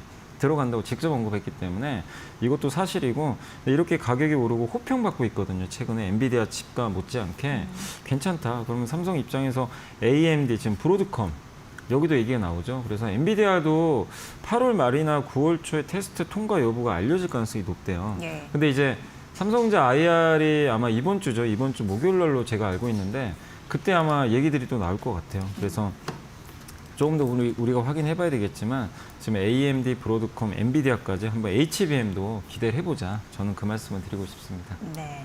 그리고 이제 반도체 투자력에서 이제 미국이 앞으로 2주 내에 관세, 반도체 관련해서 얘기를 하겠다라고 했는데, 사실 ASML 같은 경우에는 무관세잖아요. 네. 그런 부분으로서 삼성전자, SK하이닉스에 좀 파워가 있다면 그런 부분으로 혜택을 받을 수 있나라는 기대감도 있고, 어떻게 보세요? 이거는 네. 저는 호재라고 봐요. 왜냐하면 원래 반도체면 다 관세를 만약에 때리면 예외가 없는 걸로 알려졌는데, 유럽과 협상해가지고 ASML은 무관세 판정 받았잖아요. 네. 그럼 우리도 협상하면 삼성 하이닉스도 무관세 판정 받을 수 있어요. 왜냐하면 왜 이런 판결들이 나오냐면 대체가 불가능한 제품은 미국도 어쩔 방법이 없어요. 여기다 관세 때려봐야 이제 미국만 피해거든요. 그래서 특히 삼성전자와 하이닉스도 절대적인 점유율을 차지하는, 뭐 HBM뿐만 아니라 반도체, 또 파운드리도 TSMC를 만약에 이렇게 좀 견제한다는 측면을 보면 삼성이 만드는 이 제품들에 대해서 굳이 관세를 공격적으로 때릴 필요는 저는 없다고 생각을 하거든요. 왜? 그리고 트럼프 입장에서는 또 고마운 게 삼성이 지금 이미 미국에서 투자를 해놨잖아요. 네. 더 투자할 가능성도 있어요. 예, 그렇기 때문에 저는 물론 이제 내일 모레 그 관세 협상이 결과 나와봐야 됩니다. 우리가 어떻게 관세 협상이 끝날지 모르지만 반도체 관세를 저는 세게 부과하기는 좀 어려울 것 같다. 이렇게 좀 생각은 하고 있습니다. 네. 이번 주는 이제 빅 위크 안과 밖으로 아주 그냥 난리가 났습니다. 어쨌든 관세 협상 굉장히 잘해야 될 것 같고, 지금 내부적으로 실적 시즌이긴 하잖아요. 네. 좀 괜찮은 투자 전략은 뭐가 있을까요? 이런 상황에서. 그러니까 지금 3,200까지 와서 증시가 막 이렇게 또 아까 세금 문제 때문에 좀 빠지기도 하고, 근데 또 삼성의 호재가 나와서 오르기도 하고, 또 아까 상법 개정은 또 좋잖아요. 그러니까 네. 이런 게 뭐 섞여 있는데, 다만 이제 이번 주는 말씀하신 대로 빅테크 4인방 실적 발표에 있어 한번 확인은 또 해야 되고, 네. 우리나라 또 이 고윤철 기재부 장관과 베센트 재무장관의 협상 결과도 아직 모르잖아요. 거기다 FMC가 있죠. 또 거기에 고용보고서, 물가 지표까지 다 이번 주에 다 결론이 나거든요. 엄청나죠. 그래서 지금 상황에서 그냥 무턱대고 너무 덤빌 필요는 없다, 저는. 예, 그러니까 저는 주식 비중을 줄일 필요는 없다고 봐요. 아직 갈 길이 멀기 때문에 꾸준히 이제 들고 가는 건 좋은데, 신규 매수 관점에서는 조금 기다리자, 저는. 예, 왜냐하면 지금 3,200에서 더 오르면 3,300인데 네. 여기서 뭐 무리할 필요는 없고, 이번 주 또 확인할 것들이 있으니까. 그렇습니다. 그래서 매수만 조금 좀 당분간 좀 너무 적극적으로 하지 말고 보유 관점은 그대로 유지하자 이렇게 말씀드리고 싶습니다. 네, 그러니까 섣부르게 액션보다는 조금 더 지켜보면서 시장을 차분하게 바라보자. 예, 어느 정도 데이터 나온 이후에 관세에도 큰 문제이 없다라는 부분까지 정리해드리고 그 관세 얘기 말씀해 주셔서 그런데 그것만 하나 딱 여쭤볼게요. 지금 이제 구 경제부총리가 이제 만나잖아요. 근데 관전 포인트 어떻게 좀 잡아가 볼까요? 네, 핵심은 그거예요. 관세율이 무조건 15% 이하로 가야 돼요. 일본보다는 나아야 된다 우리가. 유럽하고도. 예. 예, 그거보다 높으면 악재입니다. 이거는 예. 낮아져도 악재가 될 수밖에 없고 그래서 그걸 맞춰야 되고 그리고 우리가 뭘 줄 거냐. 그래서 조선 얘기가 많이 나와요. 조선이나 반도체 투자. 마스가라는 표현이 또 나왔죠. 맞아요. 그래서 그게 만약에 되면 조선중 호재가 되겠죠. 그러니까 호재가 되는 업체들도 있을 거고 또 아까 유럽 봤잖아요. 유럽에도 몇 개 품목은 무관세 결정 났어요. 근데 만약에 우리나라에도 몇 개 품목이 혹시 무관세 판정 나면 그건 또 호재가 되겠죠. 그러니까 그 세부 내용이 되게 중요할 것 같아요. 그래서 관세 협상은 어쨌든 합의는 이번 주에 결론은 납니다. 뭐 좋든 나쁘든. 그 내용이 이제 각 업종이나 우리나라 증시에도 큰 영향을 좀 줄 수밖에 없어서 세부 내용은 일단 좀 그날 발표를 지켜보는 수밖에 없는 것 같습니다. 네, 여러분이 가장 궁금해하시고 답답했던 그 부분을 아주 잘 짚어주셨습니다. LS증권 염승한 이사와 함께했습니다. 잘 들었습니다, 이사님.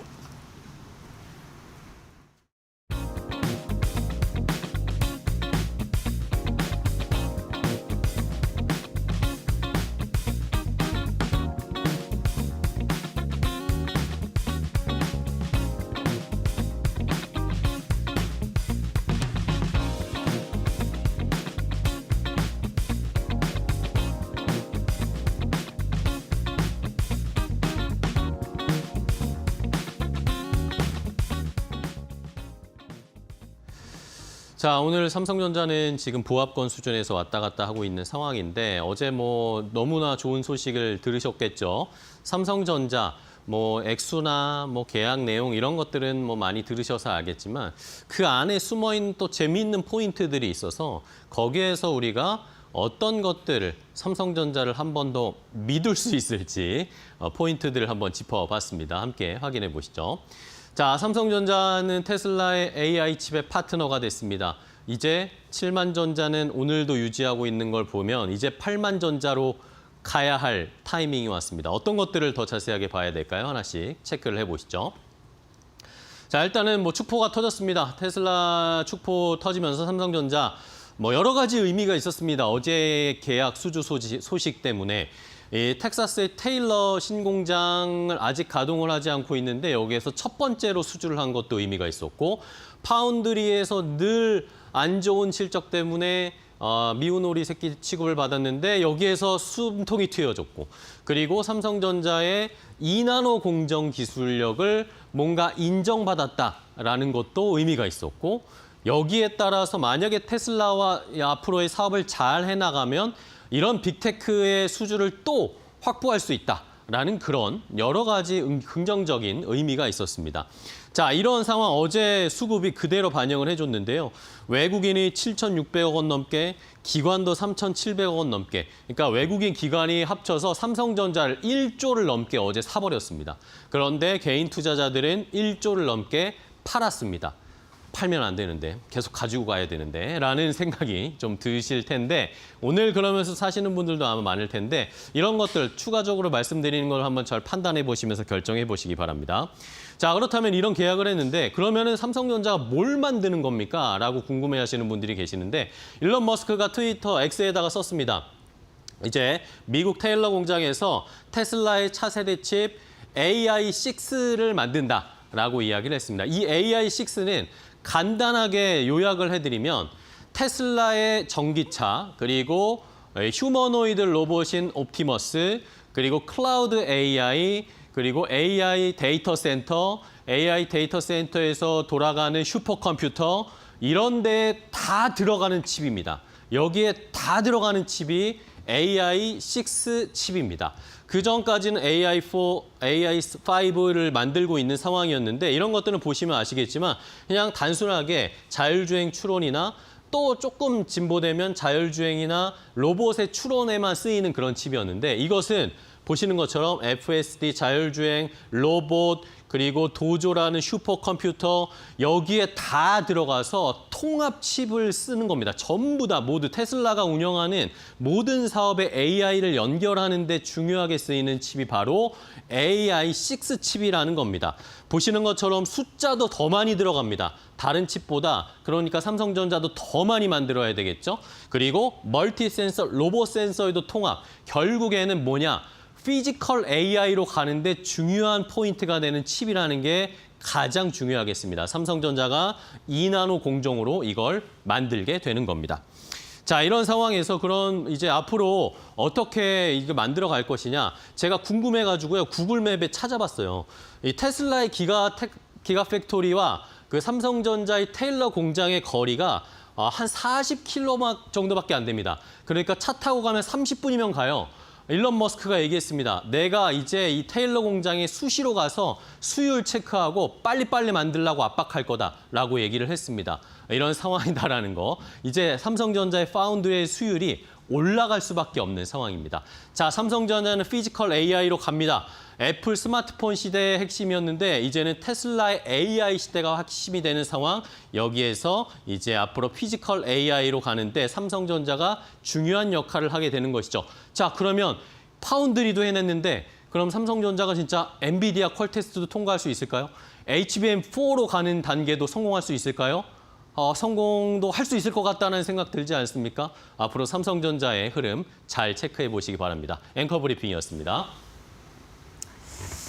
이렇게 보면은 기세라는 게 있는 것 같습니다. 그 기세가 꺾이지 않고 좀 잘 갔으면 좋겠습니다. 네. 자, 오늘 저희가 준비한 소식은 여기까지고요. 저희는 또 내일 더 좋은 정보 가지고 찾아뵙도록 하겠습니다. 끝까지 시청해 주신 여러분 고맙습니다. 고맙습니다.